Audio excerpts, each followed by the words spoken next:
नदी दिव्य गोदातटीचा विलासी सदा प्रिय जो सज्जना वैष्णवासी जया वर्णिता प्रेमात्यंत चित्ता नमस्कार माझा श्री गुरु एकनाथा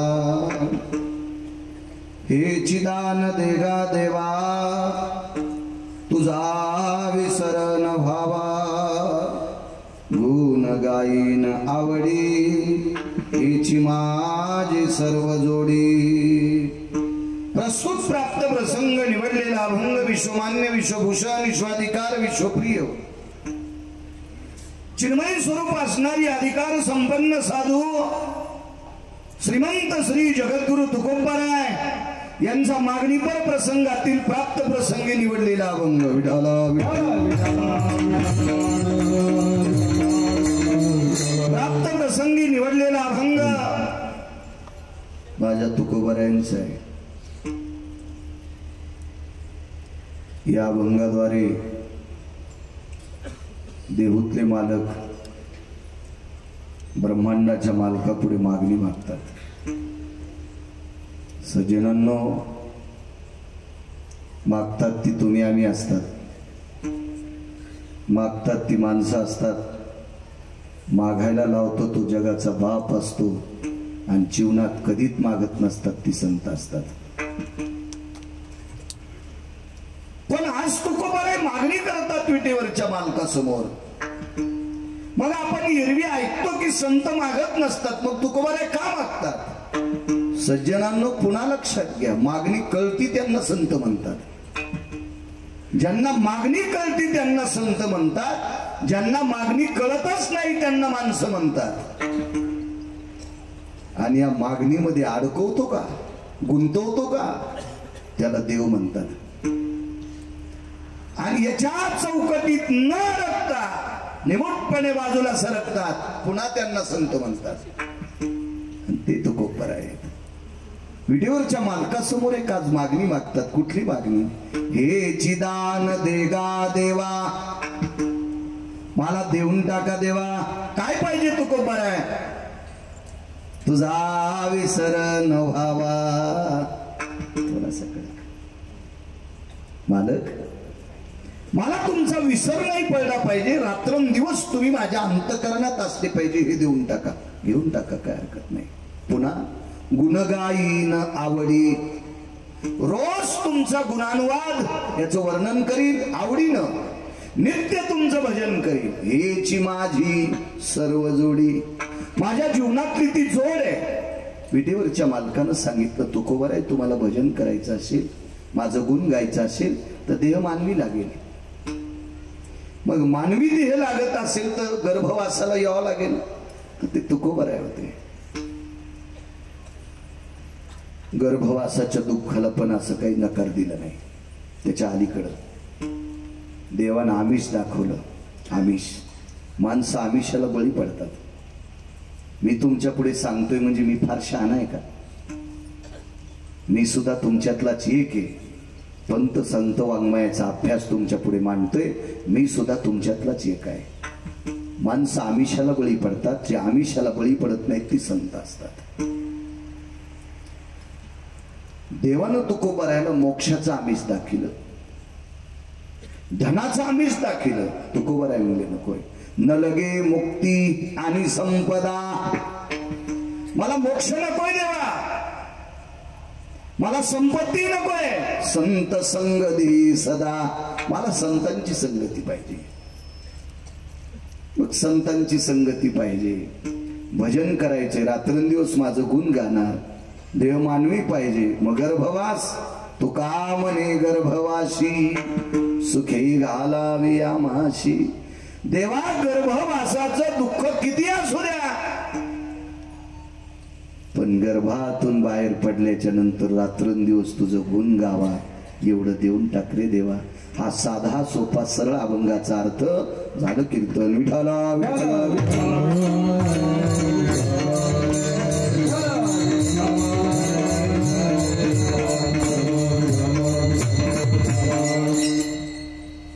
मोठ्या श्रद्धेने मोठ्या अट्टहासाने त्याला थोडासा कडक समजला.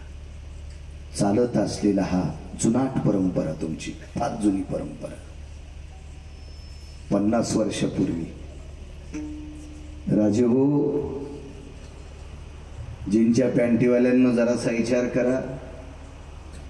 30-35 वर्षापूर्वी 50 गावात एक गाव पण सापडत नव्हतं की लग्नात नुकती केली. तुमच्या लहानपणी हीच परिस्थिती होती. 50-30-40 गावात कुठंतरी एखादा गडगंज श्रीमंत असायचा आणि त्या श्रीमंताच्या मुलीच्या लग्नात नुकती केल्या जायची. नुकती, त्याच्यात पण आमंत्रण मोजक्यांना असायची, तोंड पाहून. मधल्यांना आमंत्रण नसायचे. हा काळ तसा होता, नव्हती परिस्थिती इतकी मोठी. पण 50 वर्षापासून कन्या असतील, घुगऱ्या असतील, आंबील असेल, भाकरी असेल, वरण असेल, कालवण असेल, या परिस्थितीवर 50 वर्षापूर्वी तुमच्या गावातल्या बुजुर्गांनी जो सप्ताह सुरू केला आणि तो कायमस्वरूपी त्या परिस्थितीत टिकला. आता तुम्ही मोठा करतात याबद्दल तुमचं वर्णन करील, पण त्यांचे इतकं करणार नाही. तुम्हाला राग आला तरी हरकत नाही, कारण तुम्ही आता मोठा करायले ना, त्याबद्दल दुमत नाही. आता हे सगळं मोठं झालंय ना, सगळ्याकडे चाल झालाय. म्हणून आता सप्ते रमेश भाऊ मोठे करीत असतील, मला नाही काय कौतुक वाटत. एखादा म्हणील गिरगावकर लई शहाणपणा करायला, म्हणला तरी हरकत नाही. काय करील, आपलं कीर्तन घेणार नाही, दुसरं काय करणार आहे. तुला तुझं 30 गाव पठ्याल 36 गाव. पण 50 वर्षापूर्वी 4 भावाचं कुटुंब असल्यावर गावाला जायचं असेल तरच चांगले कपडे घालायचे. 4-5 जावा एकत्रित राहत असतील तर चांगल्या नाट्या गावाला जात असतानाच लुगडं चांगलं नेसायचं. इतक्या परिस्थितीत जीवन काढलं. आणि त्या परिस्थितीत माझ्या ज्ञानोबाराय तुकोबारायच्या नामाची पताका, माझ्या शांतीब्रह्म एकनाथ महाराजांच्या नामाची पताका या पांढरी ग्रामस्थांच्या वतीनं त्या काळातली बुजुर्ग माणसं, ती सत्ता सुरू करणारी एखाद्या वेळेस नसतील, ते स्वर्गात जरी असतील तर त्यांच्या चरणी गिरगावकराचा साष्टांग प्रणिपात. तुम्ही म्हणताल आमच्या पितरांच्या पाय पडायची तुला काय गरज आहे, त्याचं कारण सांगतो. माझा स्वार्थ आहे. या जुन्या लोकांनी सत्य टिकवले म्हणून माझ्यासारख्या कालच्या आज्ञानी कमी वयाच्या गिरगावच्या बाळ्याला कीर्तन करायचा योग येतोय. ही जुन्या माणसांची कृपा आहे, म्हणून मी त्यांच्या पाय पडतोय. विठाला विठाला.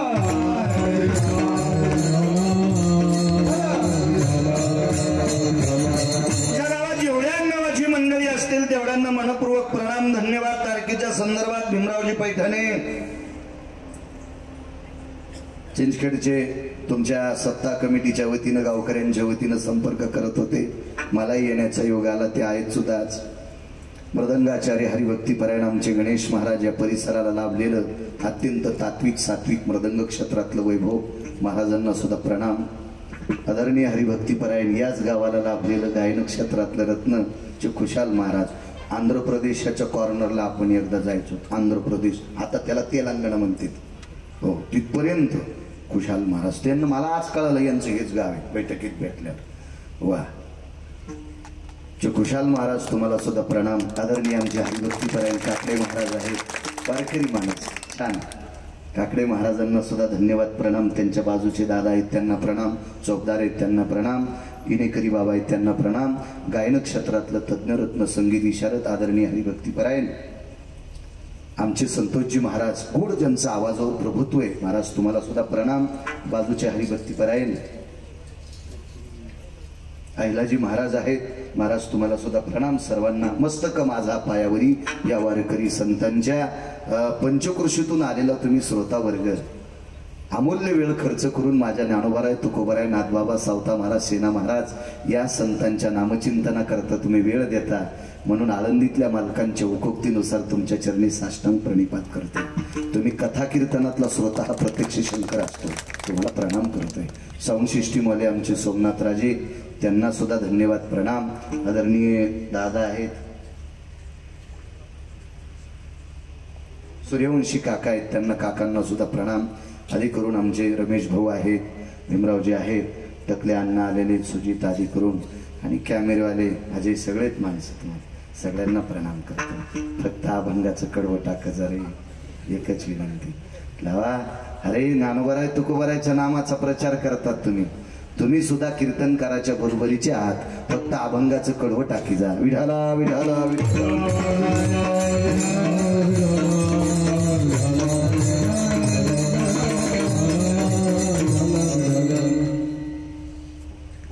हे चिदान देगा देवा तुझा विसर न व्हावा. तुकोबाराय जगाच्या मालकाला एक दान मागतात. देवा मला तुझा विसर पडला नाही पाहिजे, एवढं देऊन टाक. वाटेल ते देण्यासाठी जगाचा मालक तयार आहे. काय देता येत नाही त्याला. या सृष्टीतल्या प्रत्येक घडामोडी ज्याच्या मुठीत आहे तो काय देऊ शकत नाही, काय देऊ शकत नाही.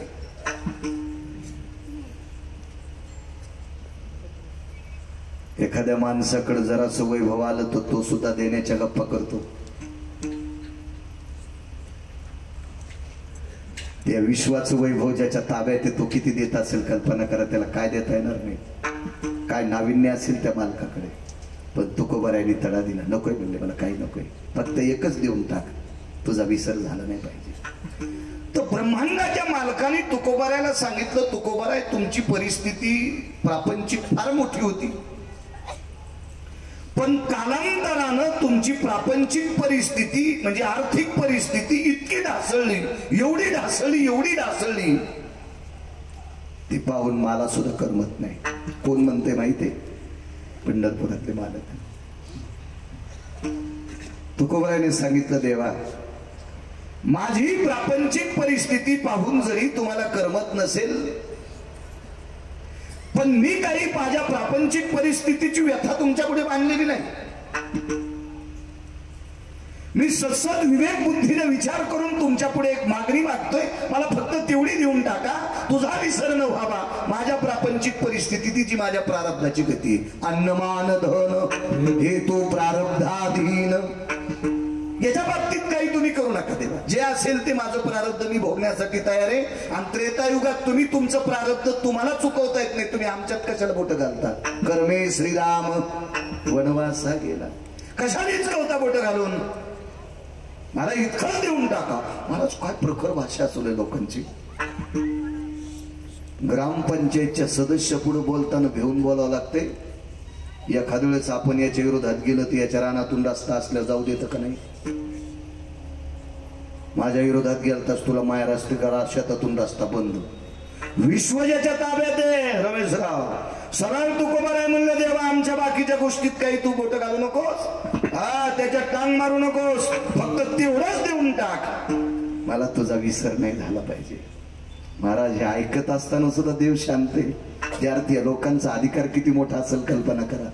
या बोलणाऱ्या लोकांचा अधिकार किती मोठा असेल. याचं कारण सांगू का?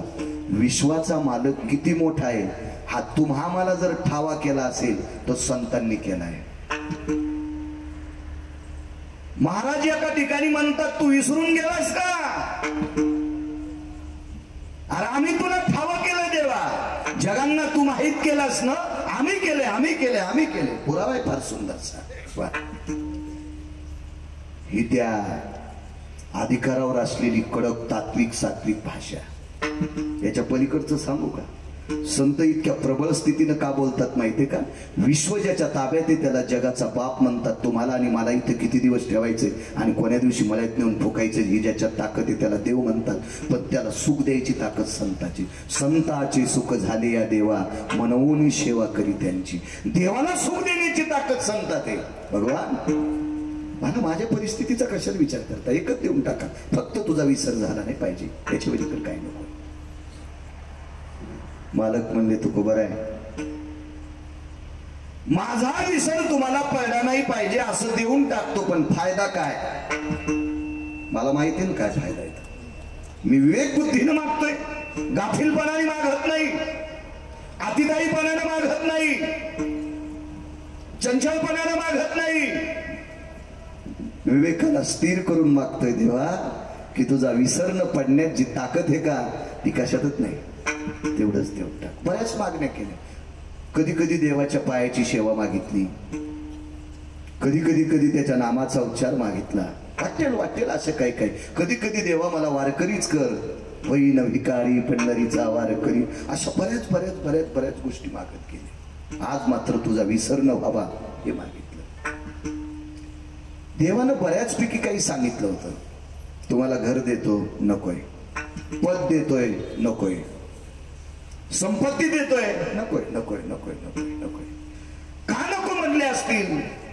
वडिलाची रीत जाणत असो, काही मागणे हे आम्हानुचित. वडिलाची रीत जाणत असो. आमच्या बुजुर्गांनी आतापर्यंत विश्व निर्माण झालं त्यावेळेस पासून या संप्रदायातल्या लोकांनी, माझ्या बुजुर्गांनी काहीच मागितलं नाही देवा, मग मी कशाला मागून वर्षांचं नाव खराब करू? नकोय देवा, काही नको. तुकोबराय एका वारकऱ्याचं चरित्र देवाला सांगतात. का मागितलं नाही तुकोबरायने? वडिलाची रीत जाणत असो. अंगद नावाची व्यक्ती त्रेतायुगात होऊन गेली. फार चतुर, सात्विक, सदाचारी, पुण्यशील, कर्तव्य दक्ष नावाची एक व्यक्ती होती अंगद तसा योनीनं पशु योनीत होता, वानरांच्या योनीत होता. पण एवढा कर्तव्य दक्ष अंगद पंढरपुरातल्या मालकांनी 7व्या अवतारात त्रेतायुगात आपल्या पक्षाचा सेनापती पद अंगदाला देऊन टाकलं. एवढ्या अधिकाराचे अंगद होते. आणि ती पूर्वजाचा इतिहास तुकोबाराय देवा पुढे मांडतात. मला बाकीच्या कारणात गुंतवणूक मी मागतोय तितकं देऊन टाक. या अंगदाला पंढरपुरातल्या मालकांनी लंका देऊ केली. लंका, त्या लंकेमध्ये 7 कोटी घरं सोन्याची होती. 7 कोटी. एका घराची चौकट टिकल्यावर 15-12 आमदार होता येते. रावणाच्या एका घराची चौकट टिकल्यावर 15-12 आमदार होता येते. काय मायवेली कोणाची? त्याच्या विरोधात फॉर्म भरायची. नुसत्या भावट्याचं वजन होतं 22.5 क्विंटल. रमेशराव, 22.5 क्विंटल. उभ्या आणि आडव्या भावट्याचं वजन 22.5 क्विंटल होतं. 22.5 क्विंटल. कुलाफेन, फाळ्यान, तडशेन, फडशेन हे तर सोडून द्या. 15-12 आमदार होता येते. 15-12 एका चौकटीत गुणिले 7 कोटी चौकटी. छत वेगळे, भिताड वेगळे, पायऱ्या वेगळ्या, फरच्या वेगळ्या. 269 किलोमीटरचं एकीकडचं भिताड होतं. गोळ्या नाही संपल्या माया, वाचून सांगतोय, ऐकून बी सांगत नाही कोणाची. 269 किलोमीटरची भिंत पूर्वेकडची होती. पूर्वेकडची पूर्ण सोन्याची. 3 भिताड घरी गेल्या बघा किती लांबीची होती आणि किती उंचीची होती. त्या अंगदाला देऊ केलं. फॉर्म टाकला मारुतीराया पुढं. राजे हो, मागायसाठी फॉर्म टाकला असता तर फाडून टाकला असता. देण्यासाठी फॉर्म टाकला. मारुतीरायाने सांगितलं तुमचं तुम्ही बघा. 7 कोटी घराची लंका देऊ केली अंगदाला. आणि मारुतीरायाला सांगितलं तुझ्या हाताने देऊन टाक. मारुतीराय म्हणले जरी आमच्या कुळातला असेल पण मला खालीवरी बोलून तुम्ही ठरवा. अंगदाला जवळ बोलवलं. अंगदा, जी मालक, जी जी जी जी. रावण मरेपर्यंत सीता देत नाही. होय. आणि रावण मारल्याशिवाय मला सीता नेता येत नाही. आणि रावण मारल्यावर मी लंका देऊच कोणाला? मला वाटतं तुला देऊन टाकावे. अंगदानं सांगितलं देवा याच्यानंतर हा शब्द वापरायचा नाही. हा शब्द वापरायचा नाही. कशामुळे मला लंका द्यायली? ऐक ना अंगदा, तुझ्या बापाला मी मारलं रे, वालीला मी मारले. तुझ्या भावाला जरी मी मारला असेल तरी पण तू माझ्या पक्षाचा झेंडा धरला. याच्याकरता मी तुझ्यावर प्रसन्न आहे, म्हणून तुला 7 कोटी घराची लंका देऊन टाकतो. नका देवा, कशाला देताय? लक्ष्मणजीला राग आला. लक्ष्मण शेषाचा होता, थोडासा रागेनं साहजिक आहे. आणि लक्ष्मणजीनं सांगितलं अंगदा कोणापुढे नका देता, शांत बसाला. आणि मालक म्हणे जास्त फुम करू नका, शांत बसा. ते अधिकारी लोक होते, ते भेट नव्हते कोणाला. भेटाय कोण माहितीये का? कानकोंड. जे ताटाखालचं मांजर असतंय का ते कोणाच्याही दारात शेपूट आली. ते कोणा हे कानकोंडेच नव्हते लोक. याच्याकरता भ्यायची काही गरजच नव्हती ना. लक्ष्मणजीला म्हणले लहाने बालक शांत बसा. लक्ष्मणानं सांगितलं अंगदा तुला कळतंय का कोण आहे? जगाचा बाप आहे. मग लंका भेटती का कोणाला? पण ती तुमच्यासाठी दुर्मिळ असेल, आमच्यासाठी सुलभ आहे. लक्ष्मणजीला माहितच नव्हते पोरग किती अधिकारी बापाचे. तर अंगदानं सांगितलं लहाने मालक मोठे मालक ऐका, लंका ज्याची आहे त्याला रावण म्हणतात आणि त्या रावणाला बगलात घेऊन माझ्या बाबानं 4 समुद्राच्या आंघोळी केल्या. माझे बाबा किती ताकदवान असतील याचा विचार करा. रावणापेक्षा 28 पटीने शक्तिशाली आहे.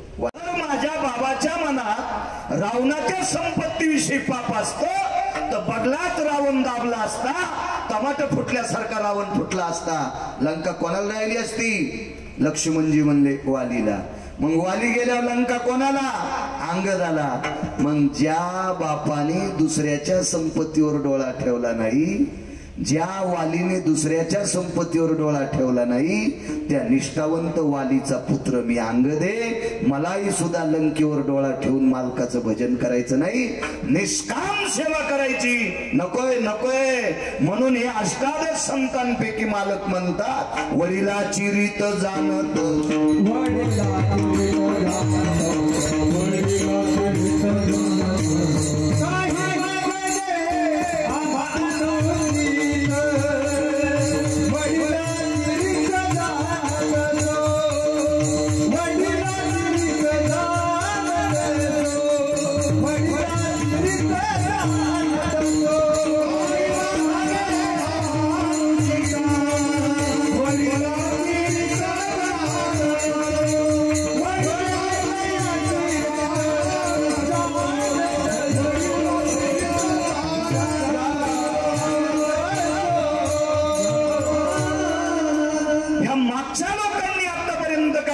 नाही भगवान या आर्थिक व्यवस्थेबाबतीत. मग मला कशाला बोलवता? मला फक्त एक देऊन टाका, तुझा विसरण व्हावा. मग काय माझा विसरणं पडण्यात तो कोबर आहे? तुम्हाला काय साध्य होणार आहे? ऐका देवा, द्वापार युगामध्ये पांडवांचं कौरवाचं वैर झालं. अत्यंत विकोपाचं वैर होतं, ते टोकाचं वैर होतं.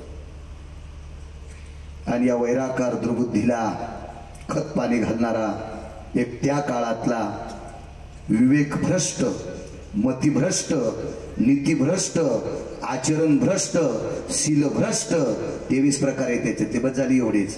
असा एक व्यक्ती होता, तो त्याचं नाव होतं शकुनी, गांधार देशाचा राजा. आणि या शकुनी नावाच्या व्यक्तीनं 2 भावाच्या मधात विष कालवलं. एके दिवशी शकुनीनं सांगितलं बाचेबुवा, पांडवायला एक नवीन घर करा, लाक्षाग्रह राहिला. पुरोचन नावाच्या व्यक्तीच्या हाताने तुझा विसरण व्हावा का मागितलं तुकोबरायने. गावाच्या हस्तनापुराच्या बाहेर बऱ्याच दूर एक घर बांधलं. इतका मोठा बंगला, इतका मोठा बंगला. त्याच्यात राळ, रांजा, कापूर, वेळूच्या चिवट्या असे ज्वलनशील पदार्थ टाकले आणि सुंदरसं घर तयार केलं. घराला रंगरंगोटी केली. गडीवर बघावा असं घर होतं. इंद्राच्या वैभवाला लाजवीन इतकं सुंदरसं लाक्षाग्रह होतं. पण ते घर म्हणजे मृत्यूचा सापळा होता. त्याला अग्नी लागल्याबरोबर 11 सेकंदात घर जळणार होतं. एवढी मोठी त्याच्यात प्रभावशाली ज्वलनशील क्षमता होती. आणि एके दिवशी दुर्योधन आला आणि आपल्या काकीला म्हणतो, काकी तुम्ही राहता त्या घराची पडझड झालेली. बाबा राजे आहेत माझे, मी राजपुत्र आहे, राजकुमार आहे. या नात्यानं माझ्या काकीला आणि माझ्या भावायला चांगल्या प्रतीचं घर भेटावं याच्याकरता तुमच्यासाठी त्या घराचं नियोजन केलंय. पण कुंती अधिकारी स्त्री होती. कुंतीनं होकार दिला पण राहण्यासाठी जात नव्हती. कुंतीनं सांगितलं, सुयोधन राजकुमार जाते एके दिवशी. मुहूर्ताचा दिवस निश्चित केला आणि त्याच्या आधी 4 दिवसानं विदुर काकाच्या घरी प्रवेश केला. आपल्या भाऊजई आल्याबरोबर विदुर काकाने आवाज दिला, वहिनी साहेब आपण या. या वहिनी साहेब या. बसायला बोऱ्या टाकला. विदुराच्या धर्मपत्नीनं पाणी दिलं आपल्या जावेला. विदुरानं विचारलं, वहिनी साहेब हर्षाच्या घरी गंगा यावी असं आमच्याकडे तुम्ही आलात, काय काम आहे? काका राजकुमाराने आम्हाला गावाच्या बाहेरचा वाडा राहण्यासाठी दिलाय. त्या घरात परवाला मुहूर्त काढला आणि त्या घरात राहण्यासाठी जायचंय. काकांनी सांगितलं, होकार दिला वहिनी साहेब जी, जा आता. होकार दिलाय त्या अर्थी जावा लागेल वहिनी साहेब, पण लक्षात ठेवा ज्या दिवशी राहण्यासाठी जाताल त्या दिवशी 2 मिनिटं माझ्याकडे येऊन जा. निश्चय केला, राहण्याचा दिवस ठरला आणि त्या दिवशी आपली 5 वासरं घेऊन एक आई आपली लेकरं घेऊन त्या घरात राहण्यासाठी जात असताना चौकात उभे केली लेकरं. धर्माला सांगितलं, बाळा सांभाळा आपल्या 4 भावांना, मी 2 मिनिटात काकाकडे जाऊन येतोय. काका झोपड्यात राहत होते पर्णकुटीत. हो, धृतराष्ट्र मृत्यू पावल्याच्या नंतर 1250 वाड्याचा मालक, 1250 वाड्याचा मालक, हो 1250 वाड्याचा मालक, पण झोपड्यात राहत होता 12 वर्षाच्या झोपड्यात. विरक्तातला आरूढ व्यक्ती, राजकारणातला 2 नंबरचा डॉन होते विदुर काका. राजकारणातले 2 नंबर. पृथ्वीवर जितके देश आहेत का, एकाही देशामध्ये विदुरासारखा 2 नंबरचा डॉन जन्माला आला नाही, ते विदुर काका होते. महाराज पंढरपुरातला मालक राजकारणातला 1 नंबरचा डॉन होता, पण विदुराला राजकारणातले पाडे विचारल्याशिवाय राजकारणातला पाऊल पुढे टाकत नव्हता. देवाने विदुराला राजकारण विचारावा, एवढा टोकाचा राजकारणी होता रमेशराव, एवढा टोकाची. आणि त्या विदुर काकाने आपल्या भाऊजाईला एक प्रतिमा दिली. वहिनी साहेब, या प्रतिमेचा विसर पडू देऊ नका, तुम्हाला चिंता नाही. पदरात ती प्रतिमा बांधली आणि लाक्षागृहात राहायला गेले. कोनाड्यात वस्त्र टाकलं, त्या वस्त्रावरती प्रतिमा अधिष्ठित केली आणि आपल्या बाकीच्या नित्य व्यवहाराला सुरुवात झाली. एका व्यक्तीनं प्रश्न केलता, घराला अग्नी लागल्यावर 11 सेकंदात जर घर जळत असेल तर मग कोणती स्वयंपाक कुठं करत असेल? प्रश्न गोड आहे, गोड प्रश्न आहे. महाराजाच्या नाकात वारा नाही घुसायला पाहिजे असं काही विचारल्यावर. घराला अग्नी लागल्यावर जर 11 सेकंदात घर पेटत असेल संतोष बुवा, तर मग स्वयंपाक कुठं करत होते? तर त्या घराला तळमजला होता. म्हणून राहत्या घराला वास्तुशास्त्रानुसार तळमजला निषेध असतो असं वास्तुशास्त्र सांगते, गिरगावकर सांगत नाही. आणि वास्तुशास्त्र काय गिरगावकराच्या घरातल्या लोकांनी लिहिलेलं नाही. तुम्हाला जरी पटत नसेल तर ज्यानं लिहिलंय त्याची सोय पहा. विठाला विठाला विठाला.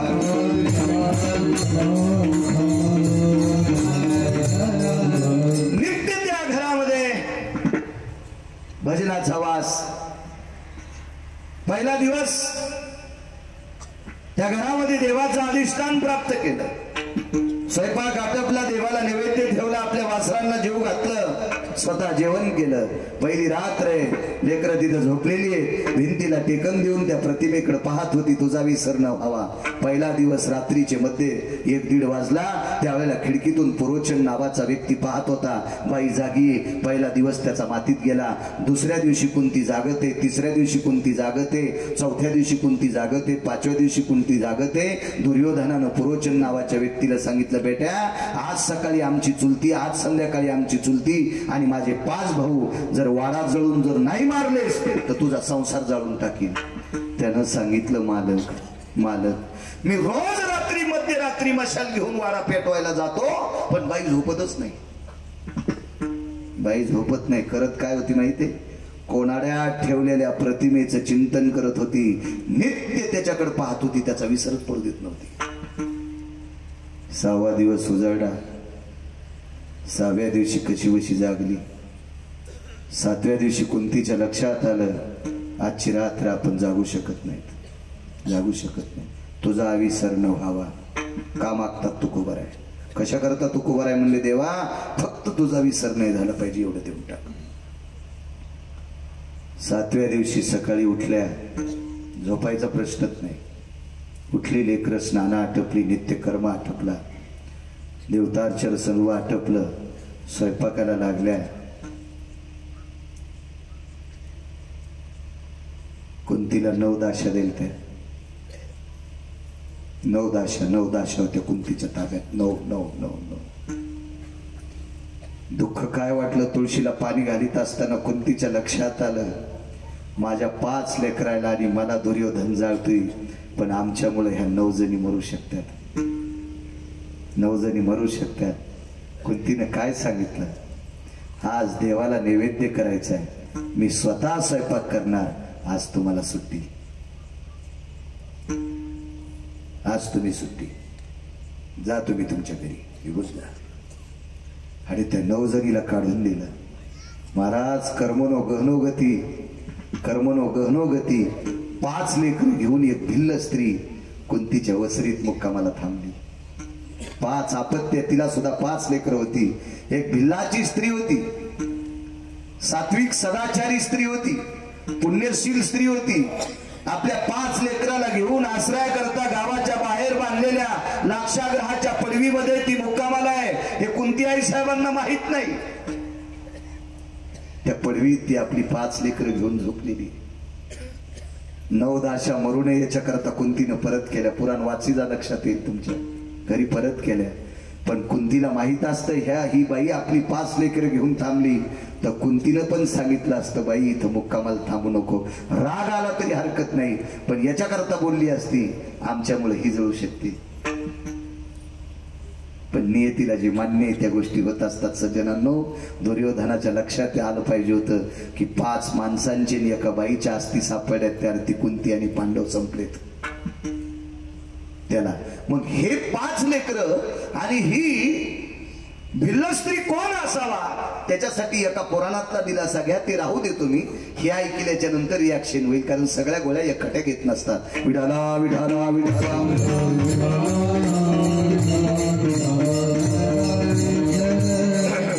7व्या दिवशी पुरणपोळीचा स्वयंपाक केला. आपल्याकडे भारतीय संस्कृतीमध्ये आटापिटानं सायासानं केलेला स्वयंपाक म्हणजे पुरणपोळीचा. आता त्या स्वयंपाकाला एवढी फारशी काही किंमत राहिली नाही. पूर्वीच्या काळात गोड हे कमी खायला भेटत होतं, म्हणून सणाची इतकी आतुरतेनं वाट पाहत होती माणसं की त्या सणाच्या दिवशी पुरणपोळी खायला भेटेल, खीरपोळी खायला भेटेल. असं गोड पदार्थाच्या बाबतीत अशी जिज्ञासा होती, आवड होती. कारण जी ती गोष्ट मिळत नव्हती ना. जी गोष्ट कमी मिळती का तिच्यावर जास्त अपेक्षा.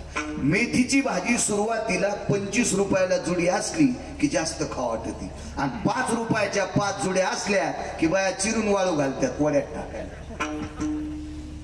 हा निसर्गाचा नियम आहे. निसर्ग वांगे 100 रुपये किलो असले की देठा सगळं चोखून खाते, आणि 5 रुपये किलो असले विषय नाही.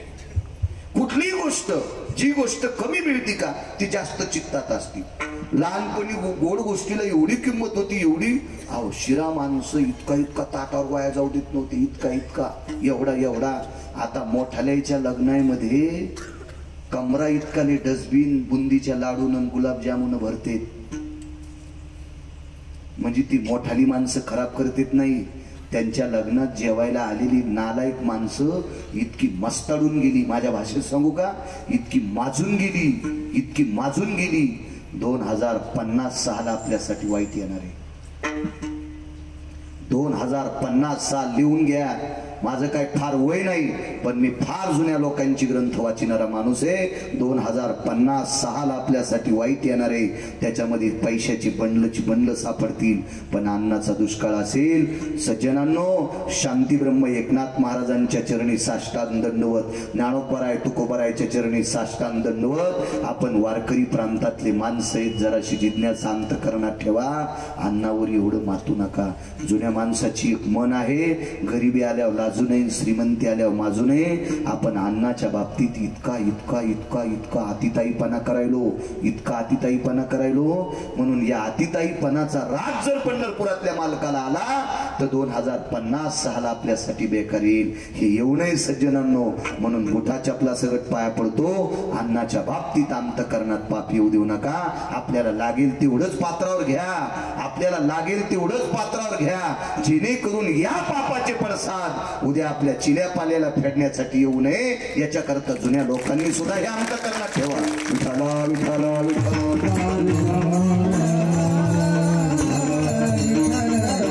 पुरणपोळीचा स्वयंपाक केला, देवाला नैवेद्य ठेवला. देवाला नैवेद्य ठेवत असताना त्याच्या डोळ्यात डोळे घालून बघितले नाही, कारण पोळ्या त्याला केल्याच नव्हत्या. कोणाला केलं त्या लक्षात घ्या. 5 लेकरं जेवायला बसली, 5 लेकरं जेवायला बसली. बेस कमी करा दादा. तुपाच्या वाट्या भरून ठेवल्या तिघायला, धर्म, भीम आणि अर्जुन. इको पण कमी. आणि दोघांना पुरणपोळ्या तुपात चुरून दिल्या, चुरून चुरून चुरून दिल्या. कोणाला माहिती आहे? नकुल आणि सहदेवाला. कारण हे 3 कुंतीचे होते, 2 माद्रीचे होते. माद्री जात राहिली होती. कुंतीच्या लक्षात आलं नियतीने आपल्याला मदत करावा, नियतीने म्हणावा पोटच्या लेकरापेक्षा सवतीच्या लेकरावर जास्त प्रेम करती असं नियतीनं म्हणावं, लोकांनी नाही म्हणावं. इतकी जिज्ञासा कुंतीच्या अंतःकरणात होती. 5 मुलांना गावरान तुपाचं भोजन दिलंय, पुरणपोळीचं. नकुलाने विचारलं, आई आज काही सण आहे? आज काही पर्व काळ आहे? भगवंताचा जन्मदिवस आहे? एखाद्या संतांचा जन्मदिवस आहे? नाही बाळा. मग का पुरणपोळ्या केल्यास ग? बाळा, आपल्या घरात मांडलेल्या कोणाऱ्यामध्ये एक प्रतिमा आहे. ती जगदानंद कंद जगतपती द्वारकाधीश कृष्ण परमात्म्याची प्रतिमा आहे. त्याला नैवेद्य केलाय. नैवेद्य त्याला केलाच नव्हता. सांगू तुम्हाला, संध्याकाळी पांडव झोपल्याच्या नंतर रात्रीचे 12 वाजले. आता मात्र डोळे झाकायला सुरुवात झाली. कारण 6 रात्र जागली होती. मुठीसारखे डोळे झाले. पापण्या मागं सरकलेल्या होत्या. डोळ्याच्या खोबणीतून मुगळं बाहेर आलेली होती. आणि कुंतीनं देवाला सांगितलं, देवा अरे लेकरांना काय सांगू, याच्याकरता तुला नैवेद्य केलाय असं सांगितलंय. माफ कर रे देवा, तुला नैवेद्य केला नाही, लेकरांना केलता. का? कारण आजची रात्र काळाची आहे. आणि या रात्रीतून जर नाही वाचले देवा, तर या लेकरांना गोड खाऊ घालण्याची संधी याच्यानंतर पुन्हा कधी येणार नाही. या हाताने चिमुकल्या बाळांना आपल्या हाताने गोड पदार्थ खाऊ घालावा याच्याकरता पुरणपोळीचा स्वयंपाक केला रे देवा. पण नाव तुझं दाखवले, माफ कर. रात्रीचा 1 वाजलेला आहे. पुरोचन नावाचा व्यक्ती खिडकीपासून मशाल घेऊन गेला. कुंती आई साहेब जागे येतात. आईसाहेबाच्या लक्षात आलं अर्ध्या पाऊण तासात 1 सव्वा दीड तासामध्ये आता आपल्याला झोप लागणार आणि पुरोचन नावाचा व्यक्ती महालाला अग्नी लावणार. रात्रीच्या 1 वाजता उठली. कोणाड्यात ठेवलेल्या प्रतिमेपाशी गेली. देवा आतापर्यंत तुला अंतःकरणात ठेवले, तुझा विसर पडू दिला नाही. आता शक्य नाही रे देवा, आता शक्य नाही.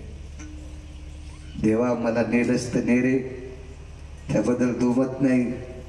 माझी वासर वाचव रे देवा. या वंशाचे दीपक आहेत रे. माझ्या वासरांना वाचव रे देवा, वाचव माझ्या वासरांना. देवापाशी आपली व्यथा सांगितली. लेकरांच्या उशाला भिंतीला टेकन देऊन बसली. मनात काय आलं देव जाणे.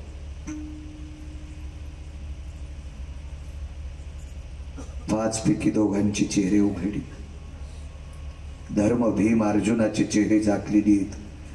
नकुलाचा आणि सहदेवाचा चेहरा उघडा केला आणि पुन्हा एकदा त्या प्रतिमेपाशी आली. देवा मला आणि 5 लेकराला वाचवायला जर तुला जड जात असेल ना, मला आणि माझ्या 5 लेकराला वाचवायला तुला जड जात असेल ना देवा, तर याच्यातून सूट देते.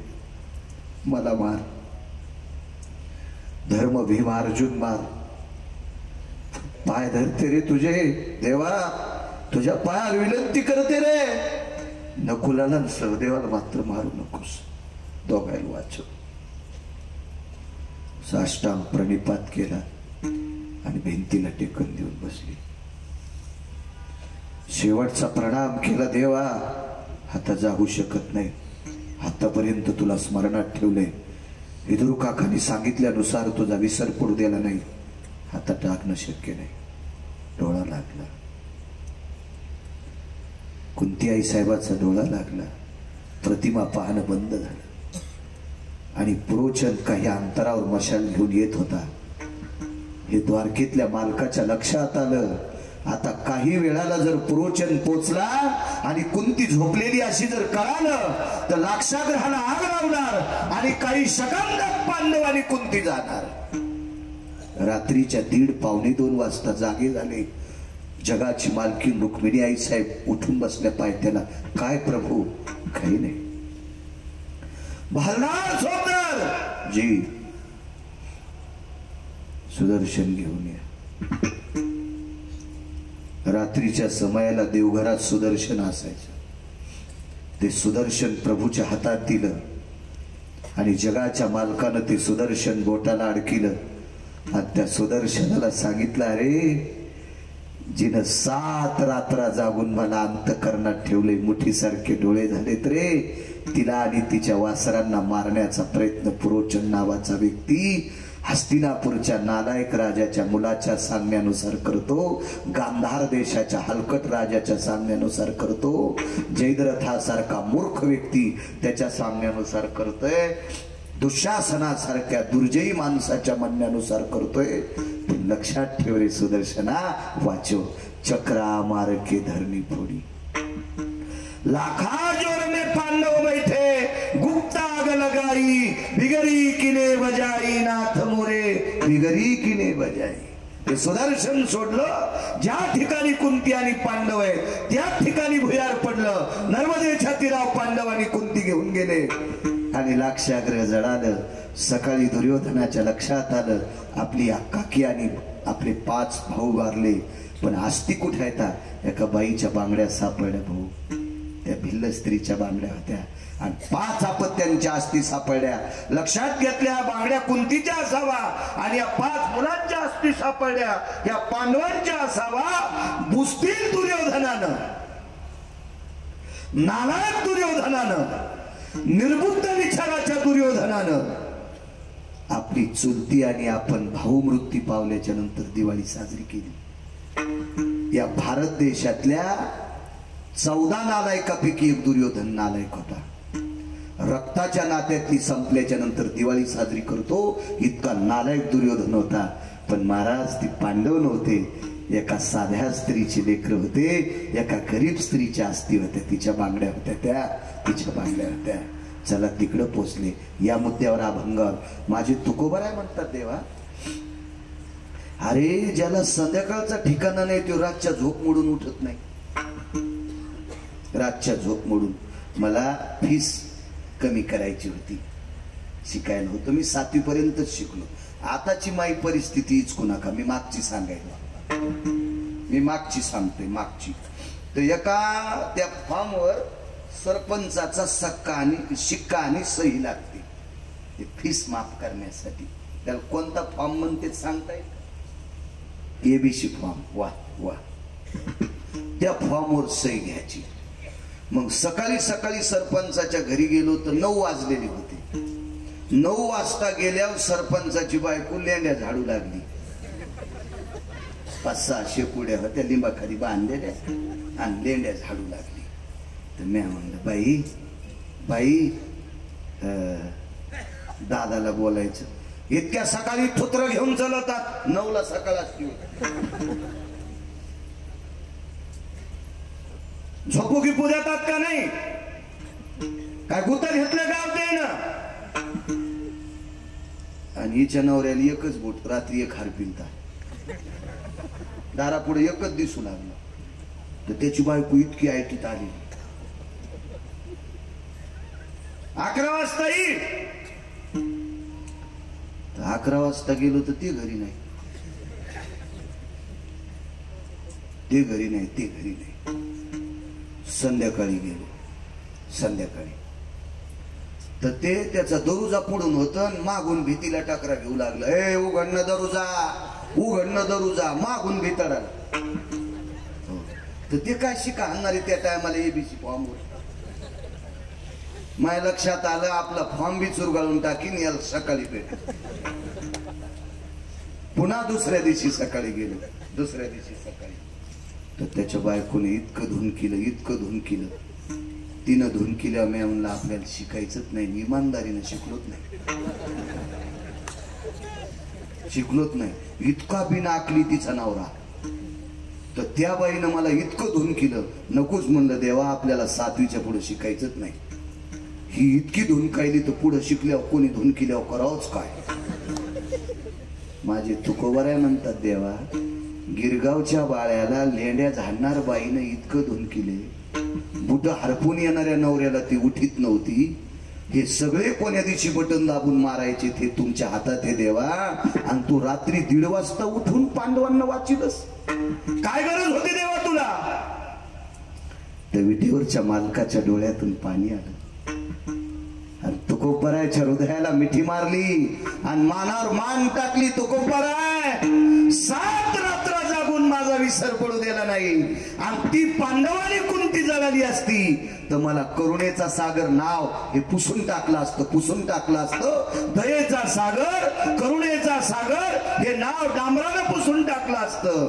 मग ऐका देवा, तुमचा विसर न पडल्यामुळे जळत्या लाक्षागृहातून पांडवांनी कुंती वाचवता ही तुमचा विसर न पडण्यात ताकद आहे. मग मला तरी दुसरं देताच कशाला, म्हणून पहिलं कडवं.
विसर पडला नाही पाहिजे एवढं देऊन टाका, देऊन टाका.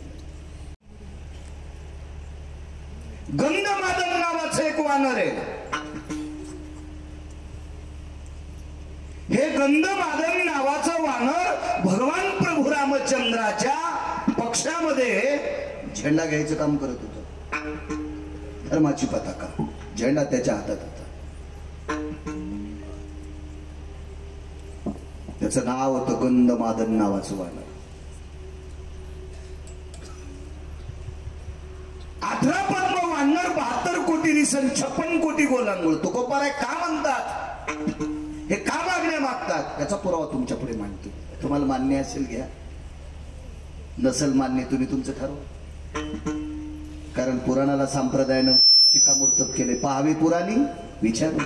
माझे तुकोबाराय म्हणतात पुराणीचा रस गोड आहे. पुराण सांगते ते आपल्या संप्रदायाला मानावं लागतं. त्या संप्रदायाच्या नावानं 2 टायमानं भाकरी खातोय, त्या संप्रदायाच्या विरोधात मला कसं बोलताय? तुम्ही मान्य करा न करा, तुम्ही व्यक्ती स्वतंत्र आहात, तुम्ही ठरवा तुम्हाला काय करायचं. या सर्व वानरांच्या पुढे झेंडा घ्यायचं काम. एके दिवशी प्रभूंनी सांगितलं, 3रा दिवस युद्धाचा सुरू आहे. सकाळी दर्शन घेतलं, इतकं तापड होतो, इतकं तापड होतो, इतकं तापड होतो, इतकं तापड की पक्का सोय नाही. महाराज, रावणाच्या पक्षातल्या एकाही माणसाच्या हाताने एकाही वानराचा मृत्यू नाही झाला. आणि मग रावणाला गुप्तचरांनी सांगितलं, मालक आपलं एवढं सैन्य असून रामचंद्राच्या पक्षातला झेंडा धरणार वानर मरत नाही, काय आपल्याला ताकद आहे? रावणानं धारेव धरलं. संध्याकाळी मीटिंग घेतली. रमेशराव बेटा, कोणी नाही गेलं तरी हरकत नाही, पण आज गंधमादन वाजता कामा नाही. इतका बाणाचा वर्षाव झाला, इतकाचा बाण आला की उडी हाणत होतो. कर्मनो गती. एक बाण लागला आणि त्या बाणानं झेंड्याची काठीच उडून गेली. किती उडून गेली सांगू? ही उंच काठी जिथरोक झेंडा होता का तिथून उडून गेली, खालच्या हातातच राहिली. पण ती काठी घेऊनच नाचत होत, माहीतच नाही झेंडा उडून गेलाय. इतकं प्रेम. धर्मावर पकड किती असते काही काही लोकांची बघा. काही धर्मासाठी माईकवर बोंबलत येत. अशी काही पकड नसते त्यांची, असं काही नसते. माईकवर मात्र धर्मासाठी इतके बोलणार. वा वा वा. छत्रपती शिवाजी राजेंची जयंती आल्या, बापा बिल्ले ते काय वा वा वा वा, सारं भरघोस वादळ. हो. आणि जयंती झाली की 2-4 दिवसाला पोळी उकरी तू घोरपडी पाहता. बसायची जागा हाणायला पाहिजे निबर काठी. आलाय का तू लायकी आहे का रे? नुसता हावभाव करतो नुसता. हे इतकं आपल्याकडे काही गोष्टी आल्या ना, बापरे असं वाटतंय की पाहाचंच काम नाही. आमची इथे एक महाराज आले आणि त्या महाराजाला आंघोळ घालू लागली. मग त्या महाराजांना आंघोळ घालीत असताना काय झालं, इतकी गर्दी की बघायचंच काम नाही. कोणाला वाटतं की जाऊन तांबर पाणी महाराजांच्या अंगावर टाकावं. इतकी गर्दी. एका बाईला जातात नाही आलं, ती मधात नाही गेली, मोरीतून पाणी आलं पिली. ते म्हणले नका का आंघोळ घालणं होईना, पण महाराजाच्या अंगावरचं पाणी मोरीतून आले ना, ते तीर्थ म्हणून पिली. तर मी तिची चप्पल चोरली. म्हणजे ह्या महाराजावर ती श्रद्धा किती आहे. आपण हिच्या चपलाच्या पाया पडू. मी फेटा ठोच्या पिशवीत तिची चप्पल जाऊ दे म्हणले, एखादीशी भेटले आपल्याला पायापडणीचे पैसे द्यायला विला दुप्पट देऊ. पण ही महाराजाच्या अंगाचं मोरीतून आलेलं तीर्थ पेती, त्या तिचा भाव किती गोडे. आपण हिची चपलाची पूजा करू. आणि त्याच महाराजाच्या कीर्तनात ती पहिल्याच अभंगालाच होती गेली. मग माझ्या लक्षात आलं, बाळ्या ही चप्पल तिला देऊन टाक आणि ती पिशवी पण जाळून टाक. कारण तू हिची चप्पल ज्या पिशवीला लागली त्या पिशवीला पटका लागल्यावर तू कीर्तनात झोपशील. म्हणजे कायचा भाव इतका नदीला उतू जातो आणि त्यांच्या अंतकरणात कवडी इतका नसतो. इतका येडपट भाव असतो कायचा. काय वानराचा भाव होता त्या. काठी घेऊन उड्या आणत होत टकल्यांना, ती काठी घेऊन, पण मागून खडा हल्ला. गंधमादन यदे ध्वजा पय धर्मदंडे शुभय स्थिता. नसता धर्मदंड आहे, ध्वज कुठे आहे. अरे बापरे, काय करा. महाराज भेद आहे पुराणामध्ये. लक्ष्मणजीला आणि प्रभू रामचंद्राला वल्कल्ले होती, त्यावरती वस्त्र नव्हते, असा भेद सांगितला वैकुंठवासी माधव महाराज मगर सुरजखेडकर यांनी. पण सुग्रीव नावाच्या व्यक्तीच्या कमरेला शेला होता बांधलेला.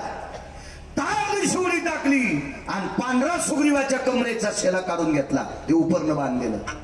आणि जी काठी होती का हातात, ती काठी ती एका बाजूला टोचली अंगात. भळा भळा भळा रक्त आलं आणि त्या रक्तात ते उपरनं भिजवलं आणि त्या काठीला बांधलं. आणि प्रभूला सांगितलं, प्रभू ध्वज. स्वतःच्या रक्ताची ध्वज केली. हो काय गंधमादन असेल ते. तुकोबर आहे का मागतात पुढचं याच्याकरता सांगतोय. काय सत्कार, काय आदरातिथ्य. आणि हेच लक्षात आलं, एकदा खाल्ल्यावर 6 महिने उठत नव्हता त्याच्या. काय नाव होतं त्याचं, कुंभकर्ण. त्यानं पैजेचा विडा उचलला. उद्या गंधमादन थोडरच नाही. त्यानं काही शस्त्र नेलेत नाही. गंधमादन ज्या कोपऱ्यात उभा होता त्या कोपऱ्यातले वानर अशी वळले. पाल कशी किडावडी ती पाल कसं जीभ लांबून अजे असं टाकल्याबरोबर ती किडावडी ती का नाही, तशा असे प्रसन्न सगळीच वानर सगळी ओढली. हजारो वानर मदत केली. हजारो वानरायचे लक्षात आलं, आपण वाचतो इतका गंधमादन हुशार, इतका गंधमादन त्याच्या पोटात झेंडा घेऊन फिरत होत. त्याचं पोट किती मोठं असेल कल्पना करा. कुंभकर्णाच्या नाकातले केस काढायला पलाट्या उपटायचा चिमटा होता. असं मी सांगत नाही बरं, मी काय त्या काळात सरपंच नव्हतो रावणाच्या गावात. अतिशोक्ती अलंकाराचं लक्ष नाही रामायणामध्ये. अतिशोक्ती अलंकाराचं लक्ष मला मी भीम शिकलो कमी, पण मला अलंकार वगैरे सगळे ते गुरु लघु वगैरे सगळे ते सिद्धांत सगळे पाठ आहेत, कारण मेमरी कार्ड गोड आहे माझं मेमरी कार्ड इतकं सुंदर दिलंय मला, म्हणून तर मी तुमचे मोबाईल वापरीत नाही. मला हे मेमरी कार्ड गोड आहे ना, 6दा वाचिलं की 7व्यांदा पाठ चिठ्ठी फाडून टाकायची. काय सांगू लागलो. अतिशोक्ती अलंकार. दमडीचं तेल आणलं, सासूबाईचं नाणं झालं, मामाजीची शेंडी झाली, लांडोरीचा पाय लागला, त्याच्यात हत्ती वाहून गेला. तेल केवढ्याचं आणले? दमडीचं. बरं ठीक आहे, त्यावेळेला दमडीमध्ये 20 क्विंटल तेल येत होतं असं समजा, पण 20 क्विंटल तेलाची टाकी मोराच्या बायकोला पालती होती का? मोराची बायको कोण? लांडोरी. लांडोरीचा पाय केवढा असतो? एवढूसा. मग लांडोरीच्या पायानं पालत झालेलं तेल असेल केवढं? एवढी वाटी. मग मोराच्या पायानं पालत झालेल्या तेलात हत्ती वाहून जातो, हे अतिशोक्ती अलंकाराचं लक्षण आहे. तसा कुंभकर्ण हा अतिशोक्ती अलंकाराचं लक्षण होतं. त्याची दाढी करायला जे वस्त्रे होते का, त्याला कोळप्याच्या दांड्याच्या पासा होत्या, त्या ह्या होत्या दांड्या मोठी. हो, एवढा कुंभकर्ण होता. सोडूनच घेतलं माणूस. पण सगळ्या वानरांच्या भोवताल पोटात फिरत होतं. मरू देत नाही रे, काळजी करू नका, त्याचं गुणगात राहा. मरायला लागल्या भजन आठवतोय ते म्हणजे वाचायचं असेल तर गुणगा. राक्षसाच्या पोटात गुण गायले. राक्षस पुरावे 1-2 देतो तुम्हाला. पोटात गुण गायल्याच्या नंतर एक जण म्हणला कौरव गुण गाच रे, म्हणला रस्ता दिसूस तर. इतक्या टोकानं पोटात गुण गायलं आणि प्रकाश पडला तो कानातून. आणि मग गंधमादनानं सांगितलं, हाना उड्या येडपटा होती, रस्ता आहे ना. कानाचं भिताड फुटलं कुंभकर्णाच्या हात, त्याला आपण पडदा म्हणतो ना, ते फुटलं त्याचं भिताड घ्यायच्या आवाजानं. आणि प्रकाश बाब हाना उड्या, सन सन सन सन उड्या हाणल्या. पण कुंभकर्णाच्या लक्षात आलं, जे झेंडा घेतोय का त्यानं शानपणा केला, याला नाही वाचू देत, याला वाचू देत नाही म्हणजे. आणि मग कानाला चाळणी लावली बोटाची. उडी हाणल्याबरोबर फेर दिशी गंधमादन लागला. झेंडा आणि तेन सगळंच असं बदललेलं होतं. त्याला वाटलं आवाजाने भीम. ते बारक्या बुरक्या माणसाचा कार्यकर्ता होता कधी, ते अशा माणसाचा कार्यकर्ता होतो. या विश्वावर ज्याची सत्ता आहे त्या मालकाचा ते कार्यकर्ता होत. कोण? ते म्हणलं ऐकू येते ना, हळून बोल. तो तरी एककडचा कान फुटलाय आणि मॅच फोडलाय. मला दोन्ही कान आहेत, हळून बोल ना. अरे तुर रावणाच्या भावाला, ज्याला 7 कोटी घर आहेत, त्याच्या भावाला वान्य आरुतुर बोलायले. आपण बऱ्या बुऱ्या माणसाला आरुतुर बोलले आपल्या अंगावर गाड्या घालतील. हो, पुन्हा ताकद नाही कशाने मेला आणि काय मेला सांगायची. आहे का हिंमत कोणाची? एवढा मोठा श्रीमंत रावण आरुतुरच. कोण? हळून बोल म्हणला. गंधमादन.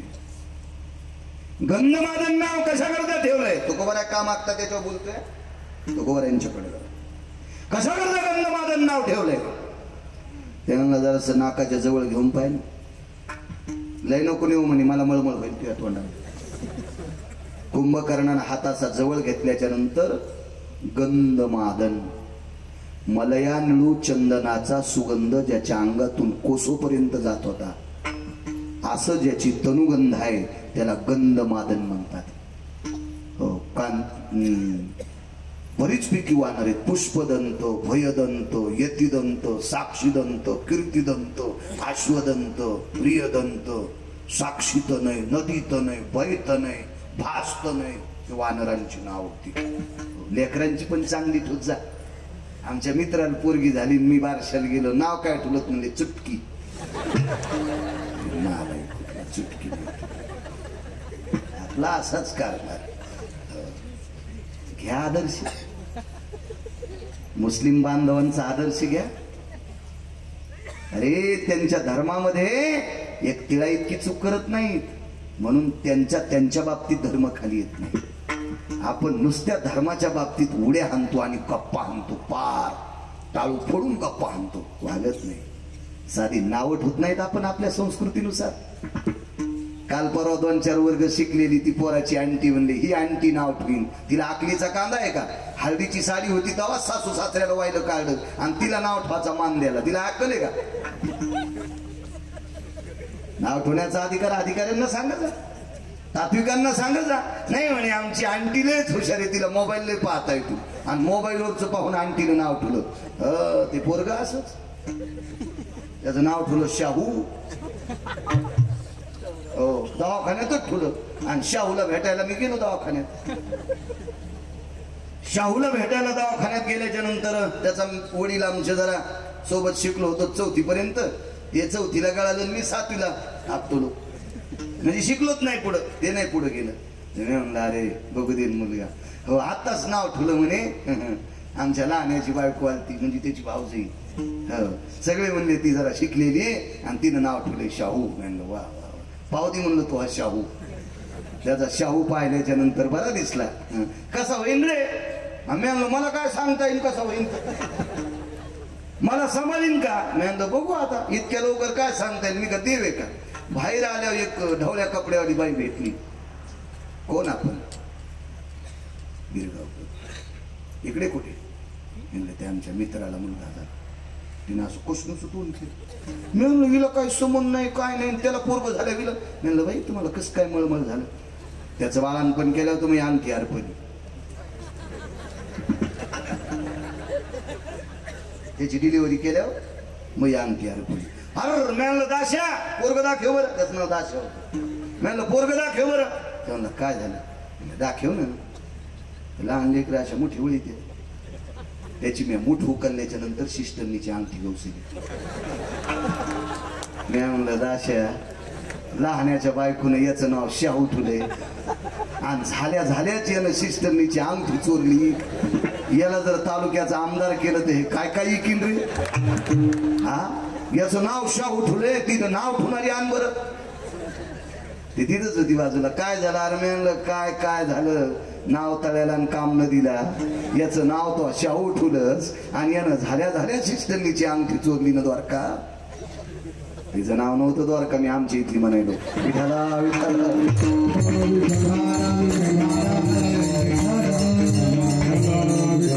आपण काही जोपाशीत नाही. बघा गंधमादन, याच्याकरता गंधमादन नाव आहे. एक सांगू का? तू येतो का रावणाकडे? रावणाकडे कशाला? अरे काय या रामाचं नाव घेऊन पाला खातोस तू झाडाचा? माझ्या दादाकडे आल्याच्या नंतर गावरान तुपातलं जेवण म्हणलं नको. ते फार वेगवेगळं बोललं होतं पण आता सांगत नाही, पुढे सरकतोय. वेळ मोजकाय आपल्याकडे. इतकं बोललो घाणरड्या वाणीत ते वानर, इतकं बोललं की ते ऐकल्याच्या नंतर त्या कुंभकर्णाला वाटत होतं जीव देवा का काय.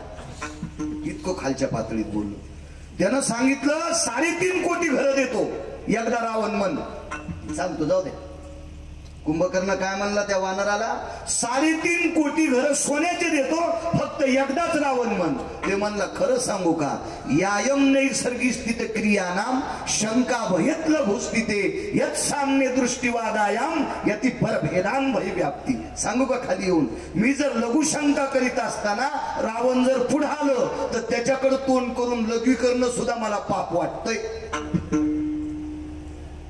हे 7 कोटी घराच्या मालकाच्या विरोधात बोलले. काय वानर असून तर अशी कल्पना करा.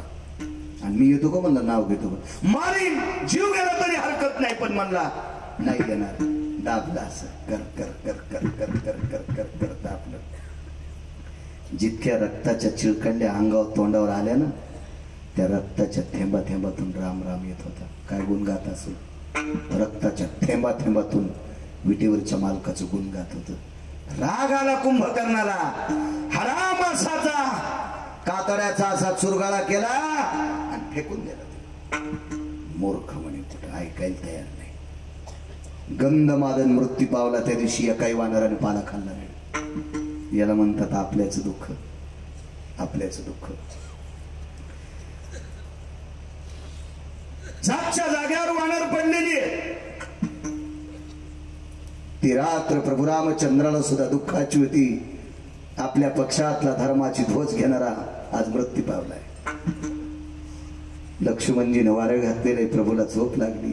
गुणगाई नावडी सांगतोय झोप लागली.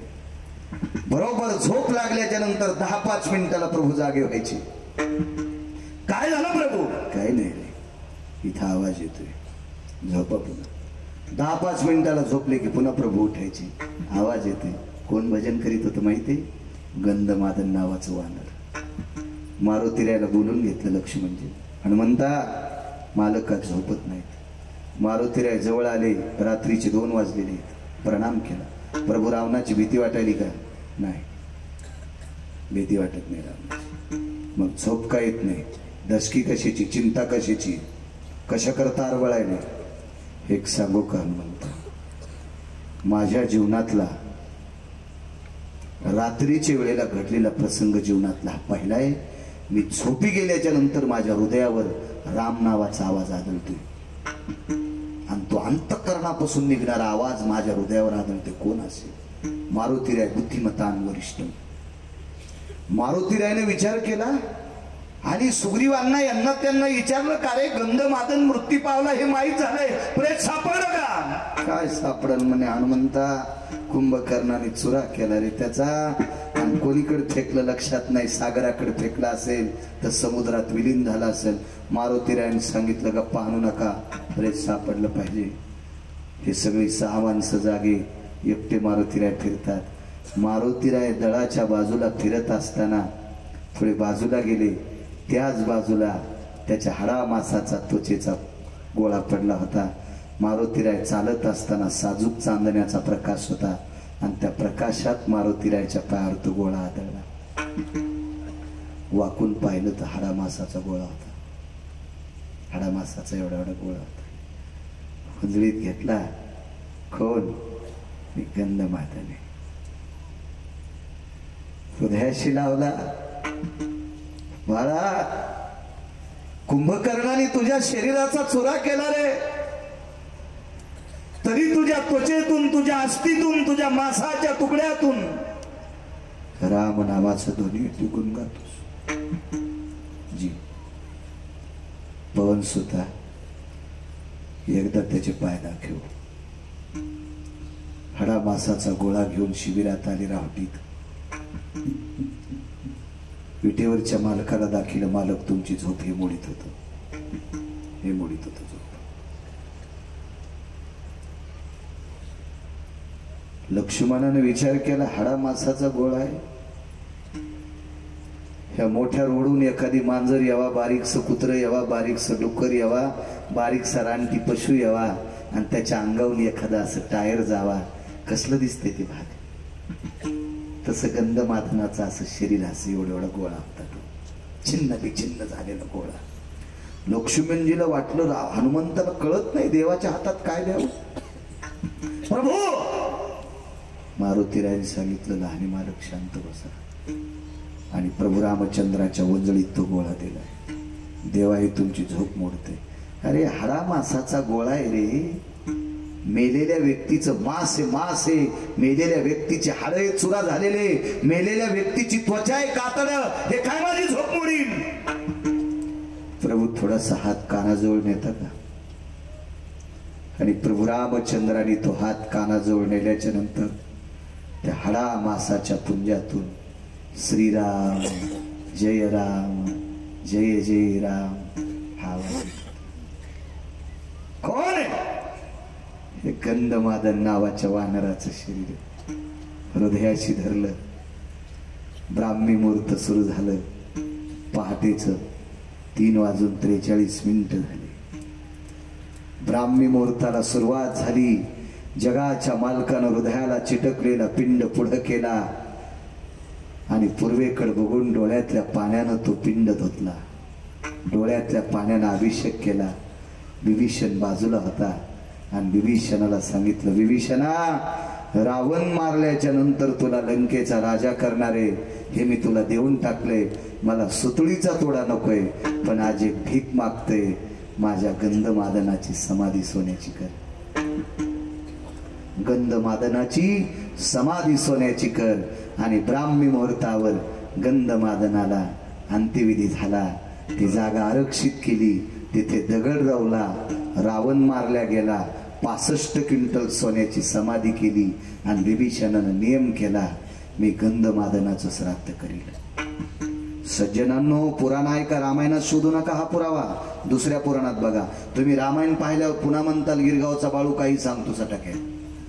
त्याच्यामुळे आताच सांगायलो, नंतर कार्य करण्यापेक्षा आताच तुम्हाला पुरावा सांगतो. हा रामायणात सापडायचा नाही. एका पुराणाचा दिलासा आहे. 1 वर्ष गंधमादनाचं श्राद्ध न केल्यामुळं लंकेत आवर्षण पडलं होतं. थेंबभर पाऊस पडला नाही 12 महिन्यात, थेंबभर. आणि मग मालकाला संदेश दिला, पाऊस का पडतोय? तर मग एका धन्वंतरी नावाच्या वैद्यानं सूचित केलं. विश्वकर्मा नावाची व्यक्ती आणि धन्वंतरी एकत्रित आले आणि विभीषण चिरंजीव होते. त्यांना सांगितलं, राजा, गंधमादनाचं श्राद्ध विसरलास. दृष्टांत संपला. राजे हो, पशुच्या योनीतला वानर, 65 क्विंटल सोन्याची समाधी भारतात कोणाचीच नाही. भारत देशामध्ये 65 क्विंटल सोन्याची समाधी कोण्याच श्रीमंताची नाही, कोण्याच श्रीमंताची नाही. अद्याप नाही, कोण्या माणसाची नाही. पण त्या काळामध्ये 65 क्विंटल सुवर्णाची समाधी गंधमादन नावाच्या वानराची होती. तुकोबाराय बाहू हालून विचारतात, देवा, अरे वानर आहे ते, वानर आहे, रानातले पाला खाणार वानर आहे, त्याची सुवर्णाची समाधी. अरे ज्यांनी 500 एकर जमिनी पोहायला कमिल्या, त्याचे कट्टे बापाचे श्राद्ध घालत नाही. 7 चिरंजीवापैकी एक चिरंजीव विभीषण, लंकेचा राजा, भजनानंदी, त्याच्या भजनानं त्याचं घर जळत नाही. एवढी मोठी ताकद ज्याच्यात आहे. एक वारकरी एका वानराचं श्राद्ध घालतोय. ताकद कशाची? विटेवरच्या मालकाचे डोळे भरून आले आणि तुकोबाराला सांगितलं, तुकोबारा, त्या वानरा इतकं गुण माझं कोणीच गायलं नाही. मग जे वानर तुमचं गुण गाते त्याला इतकं उंच टोकाला नेतात. ही गुण गाणाराची ताकद आहे. मला तरी दुसरं देतात कशाला? म्हणून दुसऱ्या कडव्यात गुण गायना आवडी,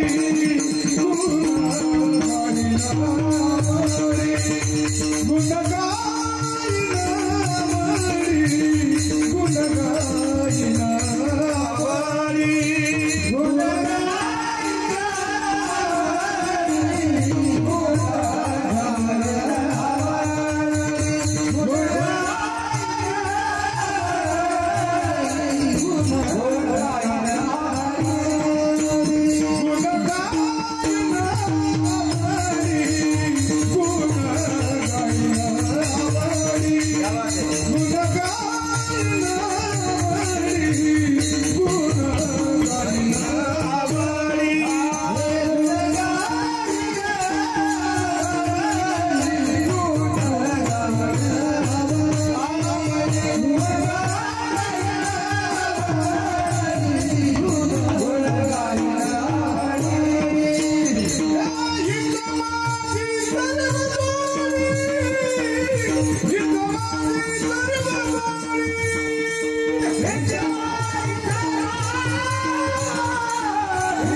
गुण गुण गाणाऱ्याची ताकद बघा.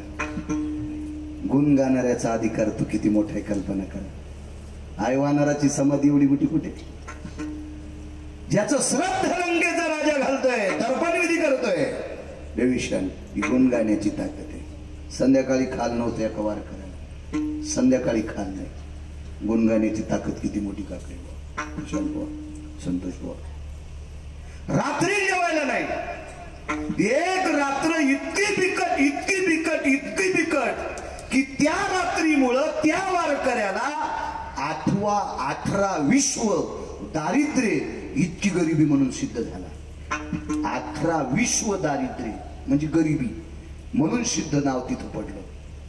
त्या रात्री पीठ ठेवायचं गाडगं होतं. पीठ पीठ पीठ ठेवतात ना, भाकरीचं गव्हाचं ज्वारीचं पीठ ठेवतात ना, हे गाडगं होतं. त्या गाडग्यामध्ये शिपभर एक चमचाभर पीठ नव्हतं. त्या गाडग्यामध्ये मीठ टाकलं एवढं एवढं आणि त्याच्यात पाणी टाकलं गुंडीभर आणि ते गाडगं चुलीवर ठेवलं. पाणी खळा खळा खळा खळा उकळलं. पांढरा रंग सुद्धा नव्हता आला पाण्याला, पांढरा रंग पण. ते खारट पाणी लेकरांनी पिलं. परिस्थिती किती नाजूक असेल कल्पना करा, किती नाजूक परिस्थिती असेल. पहिल्या दिवसाची ती परिस्थिती, दुसऱ्या दिवशी काहीच नाही. 18 विश्व दारिद्र्य, गरिबीचा एक प्रकार येतो. 18 विश्व दारिद्र्य. दुसऱ्या दिवशी त्याच्यातले 7-8 सिद्धांत एवढे सांगत नाही, तुम्हालाही ताण होईल डोक्यात ठेवायला. आणि मी बी काही गुत घेतलं नाही. दुसरा मुद्दा सांगतो. दुसऱ्या दिवशी एक मिठाचा खडा घेतला, पाण्यात बुडीला, झोपलेल्या लेकराच्या ओठावून फिरीला. झोपीत ओठावर गेलेलं खारट पाणी जिभेच्या चेंड्यानं चाटत होते. इतकी परिस्थिती. 18 विश्व दारिद्र्यातला तो एक प्रकार. बरेच आहेत असे प्रकार. सांगतो पुढचा. तिसऱ्या दिवशी मिठाचं पाणी किती पोटात सहन होईल. उमाळा येत होता, कोरड्या वांत्या होता त्या. कराव काय. 18 विश्व दारिद्र्यातला एक तिसरा प्रकार आहे. बापाने धोत्राची चिंदी फाडली. बापाने धोत्राची चिंदी फाडली, तिचे 2 तुकडे केले. त्या चिंदीला पिळा घातला. एक चिंदी बाबा पत्नीकडे दिलेली, एक स्वतःकडे ठेवली आणि दोघांनी दोन्ही लेकराची पोट आवळले. म्हणून आपल्याकडे एक मन होती, पोट बांधून कमीलं, पोट आवळून कमीलं. हे जुने सिद्धांत लक्षात घेत जा जिंच्या पॅन्टीवाले होते. मागच्या दुष्काळात आपल्या बाप दाद्यांनी संध्याकाळी जेवण झाल्यावर झोपताना चिमण्याही झिल्या. मी महिना झालं बोंबलतोय रोज कीर्तनात 2 मिनिटं तरी. आपल्या बाप दाद्यानं, या धोत्रावाल्यानं, ह्या पटक्यावाल्यानं संध्याकाळी जेवण झाल्या झोपताना दिवाळी झिला रे, दिवाळी झिला. दिवा अंधारात रात्र काढली. त्या दिव्याचं राहिलेलं तेल उद्याच्या संध्याकाळी पुरावा आणि आपले संसार सुखाचे व्हावा, याच्या करता आपले बाप दादे अंधारात झोपले रे, अंधारात झोपले. अंधारात कदर करा त्याची. आपण बायकोच्या फॅरन लवलीसाठी केळीचे ढेले नका ऐकू. ते शाप देतील वरून शाप, जळून जातील आपले संसार. काय परिस्थित्या काढ्या असत्या लोकांनी. मागचं भान ठेवा.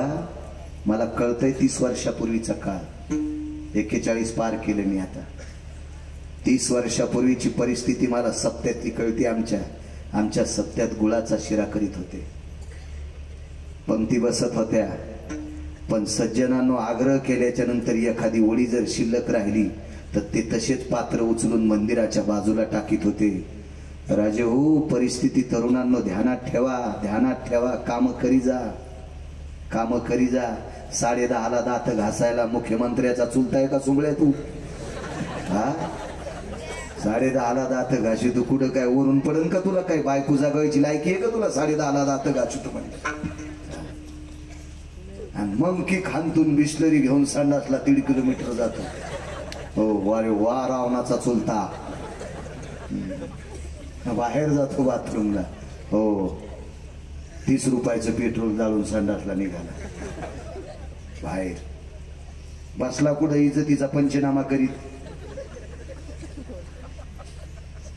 सांगतो त्याच्यावर बी थोडा वेळ चिठ्ठी आलेली मला. दम नाही हो कीर्तनाला. रमेशराव दम नाही भागवताला, रामायणाला. गुण काय आला लोकायला? लोकायचा एकच धडाका, कीर्तनकार आणणे, खपक्या पाकिट देणे, त्याला मालदार करणे. हे आशाला असे सोनाराच्या फुकणीवाणी. नळी फुंकिली सोनारे, इकडून तिकडे गेले वारे. काय घेता तुम्ही याच्यात? मगाशी म्हणलेलं वाक्य तुम्हाला सांगतो. तुम्ही म्हणताल रे रगील झाला का? एक जण म्हणला भरली गिरगाव कराची. हो, म्हणून ते लय चरचर बोलायला. मी नाही म्हणत मोठा सप्ताह कोण्या सप्त्याला, का म्हणत नाही? ज्या सप्त्यात 11 पोरानं जर माळी घातल्या तर त्या सप्त्यातल्या मंडपातली माती चाटीन गिरगावकर, त्या मंडपातली मातीची भेन चाटीन, त्या सप्त्याला मोठं म्हणेन. ज्या सप्त्यामध्ये 25 बायकांनी तंबाखू सोडावा, काय म्हणून तंबाखू खाता? मला टकटक दिसायला तुम्ही तिघे जण उभे राहा. कशाला कीर्तनात बसला? तुमच्या पापानं जळून जाईन गिरगावचा बाळ्या. हे उठ, हे म्हातारे उठ, तू उठ. काय मागं पाहू नको, तूच उठ. मरण काला हो दे. काय अर्थ आहे मला सांगा ना. कशाला सत्य करायची? महाराज श्रीमंत करण्यासाठी, आणि तुम्ही असेच कोरडे फट. ती घिला म्हणलं पण मला 90 काळा द्या. एकूण ती दुसरी न गुचा द्याला, तू बी खातीस ना. ती म्हणजे कुणाच खात का? मला तितक्यात ओळख आल्या, पटापटा पटापटा पटा लक्षात आले. जी म्हातारी तंबाखू खाती का, तिच्या मांडीवर सुनानं पप्या द्यायचा नाही. द्यायचा नाही. कारण लहानपणामध्ये त्या व्यसनाच्या वासानं याला कालांतराने व्यसन लागेल. देऊ नको. लय बेकार तंबाखू. 90,000ला मसड आणली मी. 90,000. मी ओरिजिनल शेतकरी माणूस आहे. मला दुधाची मसड, दुधाची गाय, चांगला बैल कळू. तुम्ही चांदणीचा बैल घेत नाही, साडी कुटणारा घेत नाही, फिरून कापसाच्या मुंडक्यावर पावलं टाकू. तुम्ही येडपडे का कसं करायचं? नंबर 1 जोड घेत असतो पद्धतशीर. मसड घेतली मी 90,000ची, आणि त्या म्हशीचं शेण आणायला आमच्या गावातली म्हातारी गेली. ती रातच्या झोपताना तंबाखू इथं टाकी होती, आणि ती तसाच तंबाखूचा गोळा घेऊन कोठ्यात गेली. आमच्या म्हशीनं पुन्हा नाही दूध दिलं. मी 19 डॉक्टर आणले. मी म्हणलं मसूर पाना कस काय चोरायली? म्हणले तुमच्या गावात एखादी बाई एका रातच्या तंबाखू खाऊन झोपती. मी म्हणलं शेजारीच राहते. मग तिच्या वासानच म्हशीनं पाना चोरला. मग मसड जर रातच्या तंबाखू खाणाऱ्याच्या थोत्राचा वास घेतल्यावर पाना चोरीत असेल तर लहान लेकराला किती त्रास होत असेल. आमटी के मंजुळे जरा वाटू देईन तुला काही करणं तंबाखू बंद. आणि तंबाखून जर तू पोट भरत असेल तर पोतच देतो तुला. चपात्या खाऊच नको, तंबाखूच खाय. कशाला करायचे सत्य मला सांगा तुम्ही. हावभाव आहे. तुम्ही विटेवरच्या मालकाच्या दर्शनाकरता रांगेत जा. नालायक माणसानं थुकू नये म्हणून कोपऱ्यात पांडुरंगाचं चित्र काढलंय. तुम्ही दर्शन मंडप बघा कधी तरी. कोपऱ्यात पांडुरंगाचं चित्र काढलंय. आपली हलकट दर्शनाला गेले आपण गुटके खाऊन तो कधी मधात नेऊनी म्हणून घुटके तंबाखू उभं उपसून घ्याले. कुठलं पुण्य आले देव झाले. आम्ही एकदा तिरुपतीला गेलो. तिरुपतीला जाताना खालीच सगळे ते बिड्या कार्याचं ठिसकून घेतल्या. आमच्या इथल्या पोरानं एअर किन्नर मध्ये तोटाने. आम्ही जी गाडी नेलती का त्या एअर किन्नरच्या बॉक्स मध्येच घातला तोटा. ते बॉक्सच घातला. मी म्हणलं आगाऊच काम बाबा. तिरुपतीला पण कळणार नाही गिरगावच्या पोराला इतकं डोकं दिलंच कुठलं. एअर किन्नरच्या बॉक्स मध्ये घातला त्यांनी तोट्याचं. काय माणसं झाली. म्हणून त्या कोपऱ्यात थोकू नये म्हणून जगाच्या मालकाचं चित्र काढो. तिथं पण लाजा नाहीत आपल्या लोकांना. कोणती मस्जिद जाऊन बघा, जर तुम्हाला काड्याच्या पेटीची काडी आणि बिडीचं धुंडूक सापडलं तर जीवनभर मी कीर्तन करणार नाही. हो, आणि तुम्ही त्याच्यासाठी टाळ्या वाजवायला नाही का? तुमचे मंदिर असेच नालायकाला पते खेळण्यासाठी. सदरा राजीव, सदरा. लय मागच्या लोकांनी आपला धर्म चांगला सांभाळला. नका चुका करायचे नका. माझ्या माईनो 25 बायकांनी ज्या तंबाखू सोडतील का उद्याच्या काल्यामध्ये सकाळी संकल्प करा मारुतीरायाच्या पुढं. आणि हे तोटा गिटा जे काय असेल ना गाय छाप, त्या गाईला काऊन बदनाम केलो? त्या तंबाखूच्या पुडीवर गाय छाप, रावण छाप नाव द्यायला पाहिजे होते. कशाला गाईला बदनाम केलं? काय लोक कशाला नाव देतील काय मिळत नाही. काय करायचं? 25 बायकाने तंबाखू सोडली तर तुमचा पांढरी पिंपळगावचा सप्ता सफल झाला. 11 पोर आहे ना उद्या काल्याच्या कीर्तनात महाराजांच्या हातानं माळ घाला. 11च पोर आहे ना. 12 नका घालू उग गाव उलथून. हो, फक्त 11 पोर आहे घाला. झाला सप्ता सफल झाला. पुन्हा सांगतो, जी सून सासू सासऱ्याला नीट भाकरी देत नाही त्या 5च सुनाईनं सासू सासऱ्याला टायमाला जेवायला द्या. सप्ता सफल झाला. जो मुलगा आई वडिलाला नीट बोलत नाही अरे काय भेटणारे राजू तुम्हाला आमच्या पाया पडण्यात? फुलं टाकली तुम्ही माझ्या अंगावर, तुम्ही 200-400 पोरायनं फुलं टाकले माझ्या अंगावर, फुलं टाकले फुलं. जर तुम्ही तुमच्या मायबापाला मानित नसाल तर पंढरपूरचा मालक तुमच्या बोकांनी दगड टाकेल. मला आणा नाही तर नका आणू, तुमच्यावर माझं काय चालणार आहे? माझं मोठं करणारा पंढरपुरातला मालक आहे. आणि तुम्ही काय मला मोठं करणार आहे? तुमच्या गावातल्या माणसांनी मला 5 कोटी रुपये दिले आणि जाता जाता औरंगाबादला जर अटॅक आला तर काय 5 कोटी अंगावर घेऊन फुकून घ्यायचे का? मला किती दिवस जगायचे आणि किती दिवस मोठं करायचे पंढरपुरातल्या मालकाच्या हातात. तुम्ही चांगलं वागा राजू. जगातला सर्वात मोठा देव आपले आई वडील आहे. जो आई वडिलाच्या पाया पडतो का जगाचा मालक त्याला मान्य करतोय. जो मायबापाच्या पाया पडत नाही महाराजाच्या पाया पडत असेल ते महाराजच जळून त्याच्या पापात. काय काय अर्थ आहे त्याला? अरे जुन्यांची किंमत करा राजू. ह्या जुन्या आपल्या बापदाद्यांची किंमत करा. ते आपल्यासाठी तळतळ तुटलेत रे, त्यांना किंमत करा. सासू सासऱ्याला माना माझ्या माईंनो. माहेरातून बाईनं भैमुगाच्या शेंगा दिल्या. मी फराळाला गेलो एका बाईच्या महाराज या म्हणजे फराळाला भीमराव गेलो. भैमुगाच्या शेंगा होत्या गावाला. काय म्हणते तरी त्या पिस्तोल्या भैमुग अशी पुढे 2 आणि वर 1 सोला असतो असा तिरपट झालेला पिस्तोला. आणि गावरान भैमुग लाल भोय होती आमच्याकडे, तिथे पेरायच होता. मग त्या भुईमुगाच्या शेंगा खाल्ल्या आणि गुळ खाल्ला. फुकट खाल्ल्यावर म्हणून करावंच लागतंय. म्हणलं काय दरखाबाई शेंगा आहेत माया माईन दिल्या. गोरकीला माहितच नव्हतं हे किती दाढ येतो. माया माईनं शेंगा दिल्या. माया माईनं. म्या म्हणलं द्वारकाबाई तुझ्या माईनं फक्त शेंगात दिल्यात. 9 तासाच्या नंतर ह्या गावाच्या बाहेर जात्यात. काहीचे वायर ढिले उशिरा करायला. त्या माईनं फक्त भैमुगाच्या शेंगात दिल्यात. 9 तासाच्या नंतर ह्या गावाच्या बाहेर जात्यात. याच्या माईनं तुला हेव दिलाय सांभाळायसाठी. हेव दिलाय जसं त्याच्या माईला बी चोंभाळणं. कधी कधी नवऱ्याच्या माईला बी चोंभाळी जा तर तुमचे लेकर म्हातारपणी तुम्हाला चोंभाळतील. नवऱ्याच्या माईला जी सून चोंभाळणार नाही का तिचे पोरं तिचे झोपीत अंगुठी घेणार. ह्या म्हणत्यान ह्या मेल्याला आणलंच खाऊन तुम्हाला नीट करण्यासाठीच आणलं. काही नाही. तुम्ही हरिपाठ पाठ करायला, ज्ञानेश्वरी वाचायलीन, नाथ भागवत वाचायलीन. सासूला बघितल्याबरोबर असं थोत्तर करायली वाढ घ्यावा. काय तू तुळस खाल्लीस तर काय उपयोग घेतो? हा काय काय अर्थ आहे का त्या गोष्टीला? अहो चांगलं वागण्याला किंमत असते बाकी नाही काही. जाऊ द्या काय सांगू लागलो. पोट आवडलं 18 विश्व दारिद्र्यातला एक प्रकार. पोट आवडलं. पोट आलं नाही इथपर्यंत. आणि मग 2 जण बसले. बाईनं सांगितलं मालक कसं व्हायचं काय करू नकोस. बालपणातला माझा मित्र, त्या मित्राचं नाव जगदानंद कंद जगतपती द्वारकाधीश कृष्ण परमात्मा. तू काळजी करू नको. त्याचं गुण गात राह. त्याच्या गुण गाण्याची ताकद आहे का? पंढरपुरातल्या मालकाचं गुण गायलं 3च कारण ऐकले तुम्ही.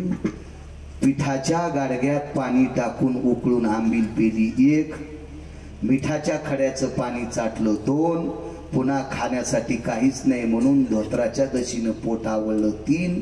पुन्हा राहिलेल्या 4 गोष्टी पुन्हा कधी बघू दुसऱ्या कीर्तनात.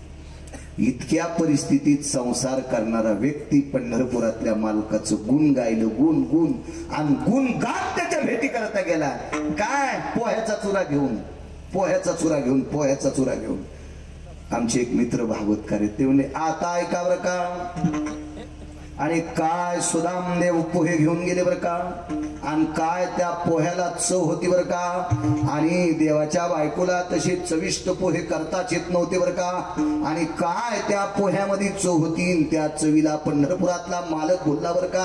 आणि मग सुदाम देवाला सोन्याचं गाव दिलं. माणसं मर्तेंद्र सुमळ्या वाचून सांगत आहे भागवत. पोहे हे निमित्त शुद्ध भाव. भाव शुद्ध होता आणि शुद्ध भावाने विटेवरच्या मालकाचं गुण गायलं. गाव सोन्याचं केलं. अर्बूज क्विंटल सोनं उरलं. किती टनाचा एक अर्बूज सांगता येईल का? एखादा सीएची परीक्षा देणार आहे का इथं? चार्टेड अकाउंटंट किती टन टाकल्या एक अर्बूज? खर्व, निखर्व, पर्व, भयस्ती, भयाम, मंगलम, आसुडी, आस्तु, खलयम, पर्वणी, गत्वम, सांख्यम, मेयम, तुल्यम. काय नाही सांगताय? बरा तुमच्यापेक्षा गिरगावचा बाळ्या 7वी शिकलेला. एकावर 18 शून्य असलं ए पिवळे कपडे सगळे बाकी कोणी कॉपी करायची नाही. एकावर 18 शून्य दिल्यावर त्याला काय म्हणते? अरे राजू त्याला शंखू म्हणते. विठाला विठाला विठाला विठाला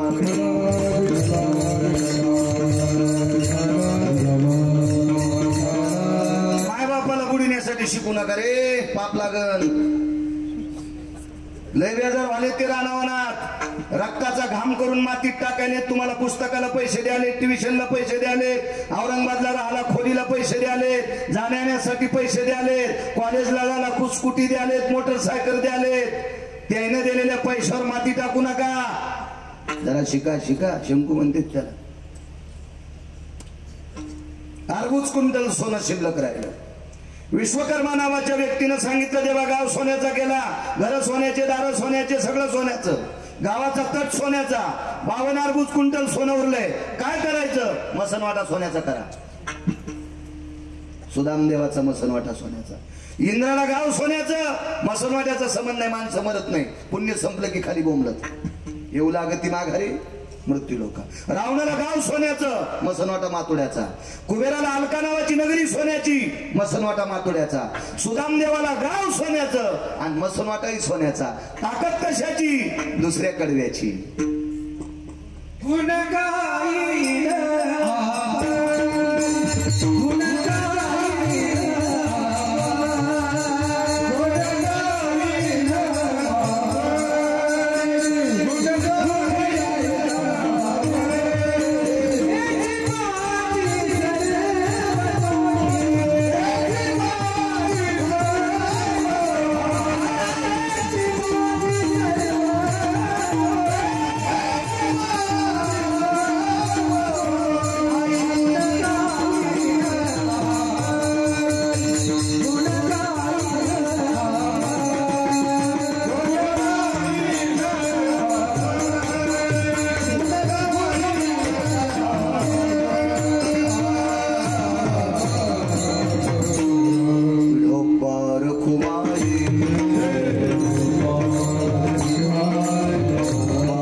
किंवा आठविती वनवासात गुण गायले.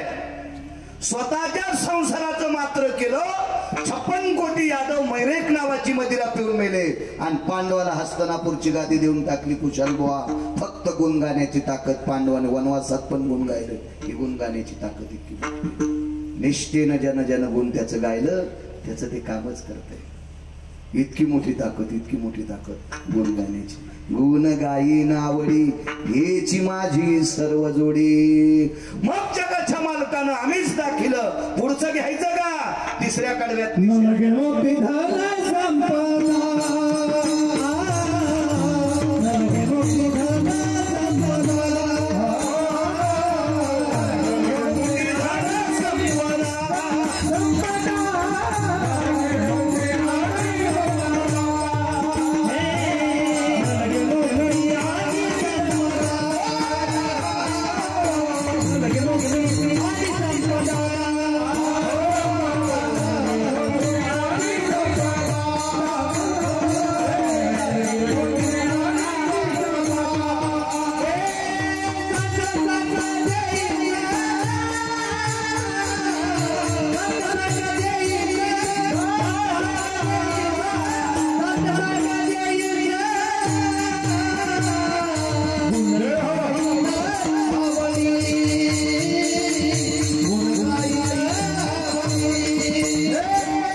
नलगे मुक्ती आणि संपदा.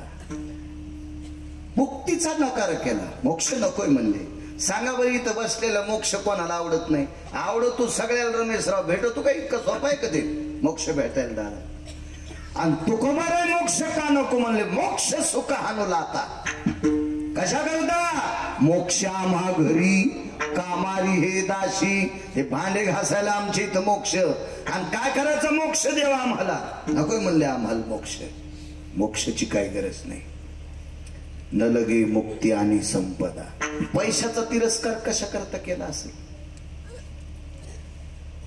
मालकांचंच वाक्य, ऐसा कोणी दावा, ऐसा कोणी दावा हे जया नावडे. कन्या पुत्र घोडे दाराध. पैसे आवडत नाहीत त्यांना हातवरी करा. आमचे कधी कधी कंबर बांधून पैशाच्या विरोधात बोलतील, भेटत नाहीत म्हणून. पाहिलं का एखादा महाराज काही बोलत नाहीत आणि कमी दिल्यावर पुढच्या वर्षी तारीख देत नाहीत. तर चांगलं माहिती ना, सोमवार गप्पा कामाच्या नाही. खुशाल बा पैसे आवडत नाही. ऐसा कोणी दावा हे जया नावडी. कन्या पुत्र घोडे दाराधन. हो, 1 किलोमीटरवर गेल्यावर काकडे व गाडी उभी राहते. आणि मग कार्यकर्ते फोन तो भीमराव गेले इकडं चिच खेळा, आणि ते मोरे काका गेले, आणि मग गिरगाव करायचं. मग काय भीमराव काका देवच काय देव असं कस काय. आणि तो आता लय कीर्तनात वैराग्य पिळू पिळू सांगितलं.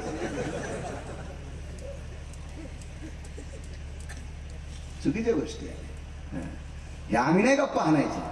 हे तुकोबारायांचा अधिकार आहे. तुकोबारायांचा का संपत्ती नको म्हणले? पैशाची मालकीन लक्ष्मी टकल्यांना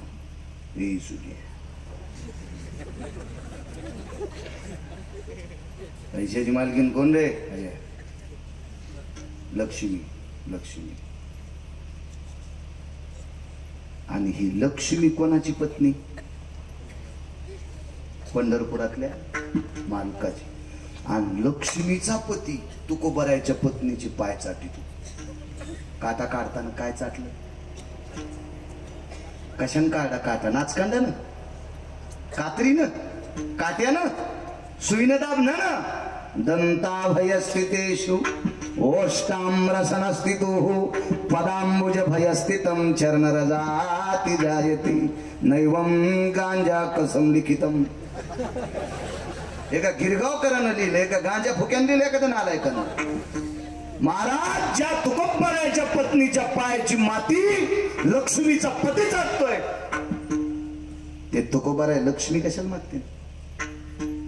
काय गरज आहे? याच्या पलीकडे सांगू का? तुकोबाराय कोण आहेत? कोण कोण कोण? कनकाबाई नावाची स्त्री पंढरपूरला गेली. त्या बाईचं नाव होतं कनकाबाई. 10 मिनिटं सरकून पुढं.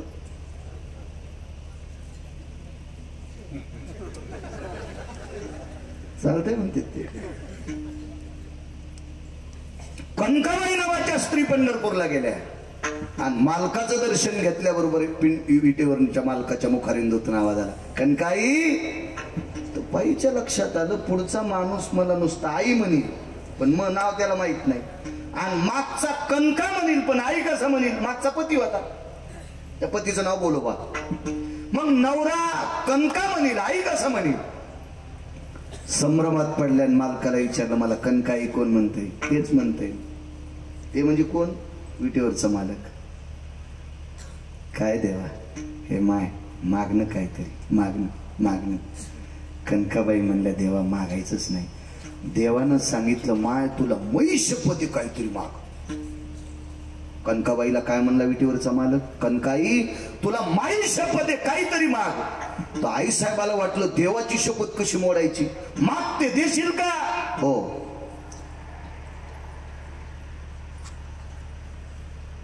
पण देवा एक काम कर, मी मागते पण एकच मागते, आता तू माग. देव म्हणलं, असं कसं मागणे? तुम्हाला माझी शपथ घातली ना. तुझी शपथ घातली म्हणूनच मागते, तू मला माग. तू मला तुझी शपथ घातली म्हणूनच मागते, तुला काय पाहिजे ते मला माग. आता याच्या इथं काय कमी होतं मागायला? पण देवा आता तुझ्यात मागण्यात शपथ मोडायली, या पटकन काय मागायचं तर माग. तर विटेवरच्या मालकानं पितांबराची वटी केली, कनकाबाईला सांगितलं 9 महिने तुझ्या पोटात जागा दे. म्हणे रामेश्वर भट्ट दिजा. आणि तुका विष्णू 9 महिने पोटात विटेवरच्या मालकानं कनकाबाईच्या जागा मागितली. तुकोबार आहे प्रत्यक्ष विष्णू. रामेश्वर शास्त्रींचं वाक्य. हे लोक ठरवे. भानुदासाची कुळी महाविष्णूचा अवतार, महाविष्णूचा अवतार सखा माझा ज्ञानेश्वर. म्हणे रामेश्वर भट्ट दिजा. तुका विष्णू. महाराज तुकोबार आहे म्हणले, देवा ज्या बाईनं तुला भीक मागायला लावलं त्या बाईचा मी मुलगा आहे, मी तुला कशाला पैसे मागू? मी कशाला तुला पैसे मागू? ना लगे मुक्ती आणि संपदा पाहिजे. काय? संत संग दे सदा. कशा करता संताची? संतांच्या संगतीत किती फायदा होतो हे लिहिलं आमचं टोक आहे. अलीकडे ऐक. संतांच्या जवळ गेल्याच्या नंतर त्यांच्या पायाला चिटकलेली माती जर अंगावर पडली तर त्या मातीच्या कणात इतकी ताकद आहे, वासनेचे बीज जळून जाय. आणि वासना इतकी इतकी इतकी वाईट आहे. पहा त्या रावणा काय झाले वासनेमुळे. इंद्रा पडले भगतचंद्र झाला काळा, नारद चुकला चाला भजनाचा. इतकी वासना विचित्र, इतकी वासना विचित्र. महाराज ब्रह्मदेवाला सुद्धा मृत्यू लोकात अपूज्यता आली. पुष्कर जर सोडून दिलं तर जगात कुठं मंदिर नाही, वासनेमुळं. इतका विचित्र काम. पाराशर नावाच्या साधून दुपारची रात्र केली, पाण्यातली नाव आकाशात नेली. एवढी मोठी ताकद, एवढी मोठी ताकद पाराशराची. पण पाहत्या वासनेनं काय केले? इतकी बेकार वासना. संतांच्या पायाला चिटकलेल्या मातीनं वासना जुळून जाती. मग संतांच्या पायाच्या रजकणात इतकी ताकद आहे तर संतात किती ताकद असेल? संत संग दे सदा. ही मागणी माझ्या श्रीमंत श्री जगद्गुरु तुकोबार यांची आहे. राजे हो, मोठ्या श्रद्धेने चालत असलेला सप्ताह. 2 चिठ्ठ्या आहेत माझ्याकडं, 5-5 मिनिटं त्याच्यातला ऐका. महाराज गुण गायलं माझ्या चोखवाराने देवाचं. त्या गुण गाण्याची ताकद इतकी होती, स्वर्गामध्ये 5 प्रकारचं अमृत खराब झालं इंद्राच्या इंद्राच्या चुकीनं. 222 पद एकाच मंत्र्याला होते. 222 पद एकाच मंत्र्याला. त्या मंत्र्याचं नाव अमरपुरीचा राजा इंद्र. यानं एक चूक केल्यामुळं स्वर्गातलं 5 प्रकारचं अमृत खराब झालं. हे अमृत शुद्ध करण्यासाठी जगातला कुठलाही पर्याय सिद्ध झाला नाही. तो एकच पर्याय सिद्ध. जम्बूद्वीपामध्ये पंढरपूर नावाचं गाव. या पंढरपूर नावाच्या गावामध्ये बाजूला मंगळवेढा नावाचं गाव. आणि त्या मंगळवेढ्यामध्ये चोखोबराय नावाचे संत होते. या संतांनी रामकृष्ण नामाचं गुण गायल्याच्या नंतर स्वर्गातला अमृत शुद्ध व्हावा. ही ज्यांच्या गुण गाण्यातली ताकद आहे ती चोखोबराय आहे. त्या चोखोबरायांचं मंदिर मेहुणा राजाला आता पाहिले. शासनानं बऱ्यापैकी निधी दिला, पण तिथलं प्रशासन थोडस मदत करत नाही. खालचं प्रशासन ते मंदिर करण्यासाठी गुरुवर्य नामनिष्ठ सद्गुरू पाचपोर महाराज असीम प्रयत्न करतात. महाराष्ट्राच्या मातीमध्ये 2503 गोशाळेला 2503 गोशाळेला ज्या महात्म्याने कीर्तनाचा आणि रामायणाचा निधी त्या गोशाळेपर्यंत पोहोचतो, अशा महाराष्ट्राच्या मातीतला वारकरी आदरणीय सद्गुरू पाचपोर महाराज. आतापर्यंत 450 मंदिराचा जीर्णोद्धार, 450 मंदिराचा जीर्णोद्धार ज्या साधूच्या हाताने होतोय, त्या साधूनं वारसा घेतला, वसा घेतला. आदरणीय पाचपोर बाबांनी चोखोबरायचं मंदिर करायचं. सध्या आता भंडाऱ्या डोंगरावर 125 कोटी रुपयाचं मंदिर व्हायलंय. 125 कोटी रुपयाचं मंदिर तुकोबारायचं व्हायलंय. तुकोबारायचं पंकजजी महाराज त्याचे फार मोठे फार श्रम घ्यायलेत. पंकज महाराज म्हणून आहेत, फार श्रम घ्यायलेत. कधी कधी देऊला जर गेले तर आपल्या खिशाला हात लावून आपल्या खिशातले 4-2 रुपये भंडाऱ्यावरी डोंगरावर जे मंदिर व्हायले का, त्या मंदिरामध्ये 8 आणे 4 आण्याची पावती फाडा. वरी गेल्यावर सांगता येईल आपल्या पूर्वजांना की आम्ही तुकोबारायचा भंडाऱ्या डोंगरावरचा कळस पाहून आलो. ते मंदिर 125 कोटी रुपयाचं, तसं 250-300 कोटी रुपयाचं मंदिर होईल तिथं. इतकी मोठी व्याप्ती आहे. ते पंकज महाराज फार बेजार व्हायले, फार बेजार. त्या महात्म्याला प्रणाम. आणि इकडं मेहुणा राजा नावाचं गाव आहे विदर्भामध्ये. त्या मेवना राजा नावाच्या गावामध्ये चोखोबारायचं मंदिर फार मोठं करण्याचा मानस पाटपूरबाबांचा आहे. ते मंदिर व्हावं याच्यासाठी सुद्धा निष्ठावंत वारकऱ्यांच्या आशीर्वाद सहकार्य असावा असो. आणि या सद्गुरू पाचपोर महाराजांचं आपलं सद्गुरू चोखोबारायांच्या मूर्ती प्राण प्रतिष्ठा ठिकाण कुठे? इसरूळ नावाचं गाव. इथे एक चोखोबारायचं मंदिर केलं आणि तिथे मूर्तीची प्राण प्रतिष्ठा.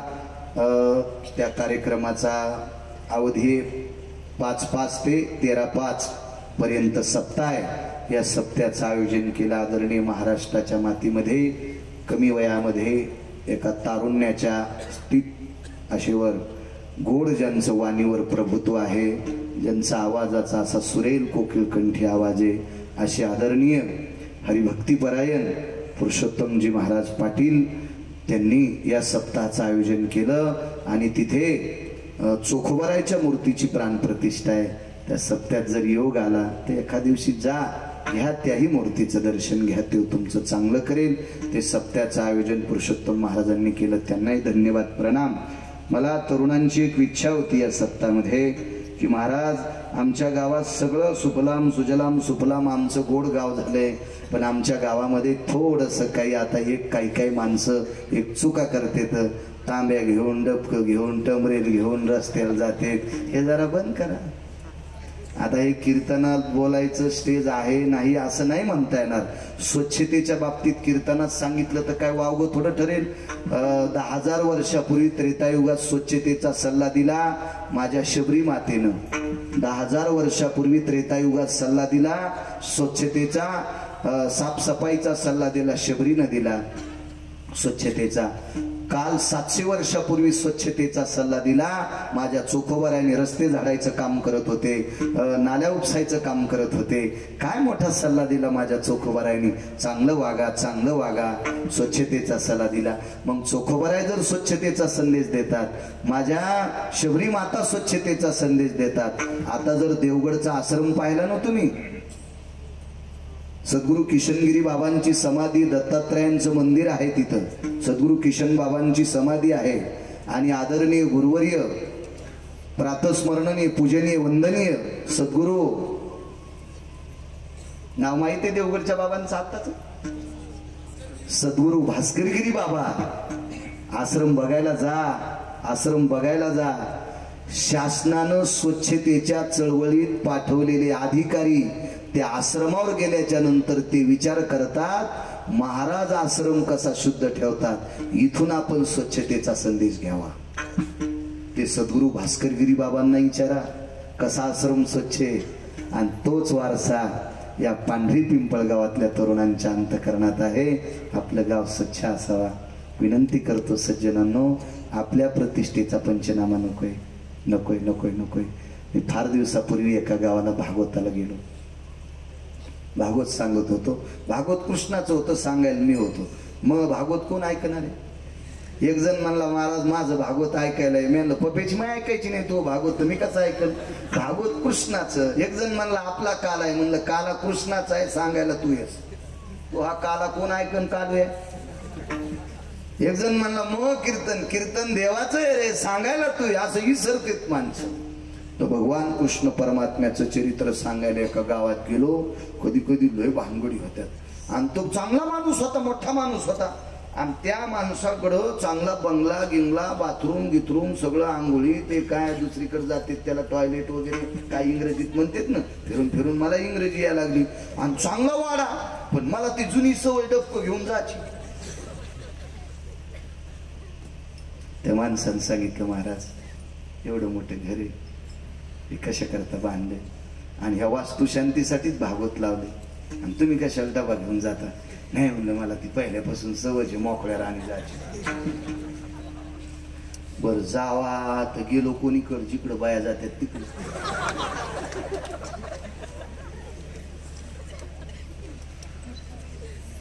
भागवतात सत्काराला एक जणांनी शाल आणली होती, रंगीबेरंगी शाल होती.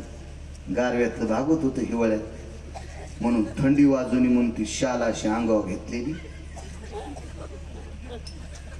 आणि गेलो पांदीला. आणि त्या पांदीला बाया जात होत्या त्या गावातल्या.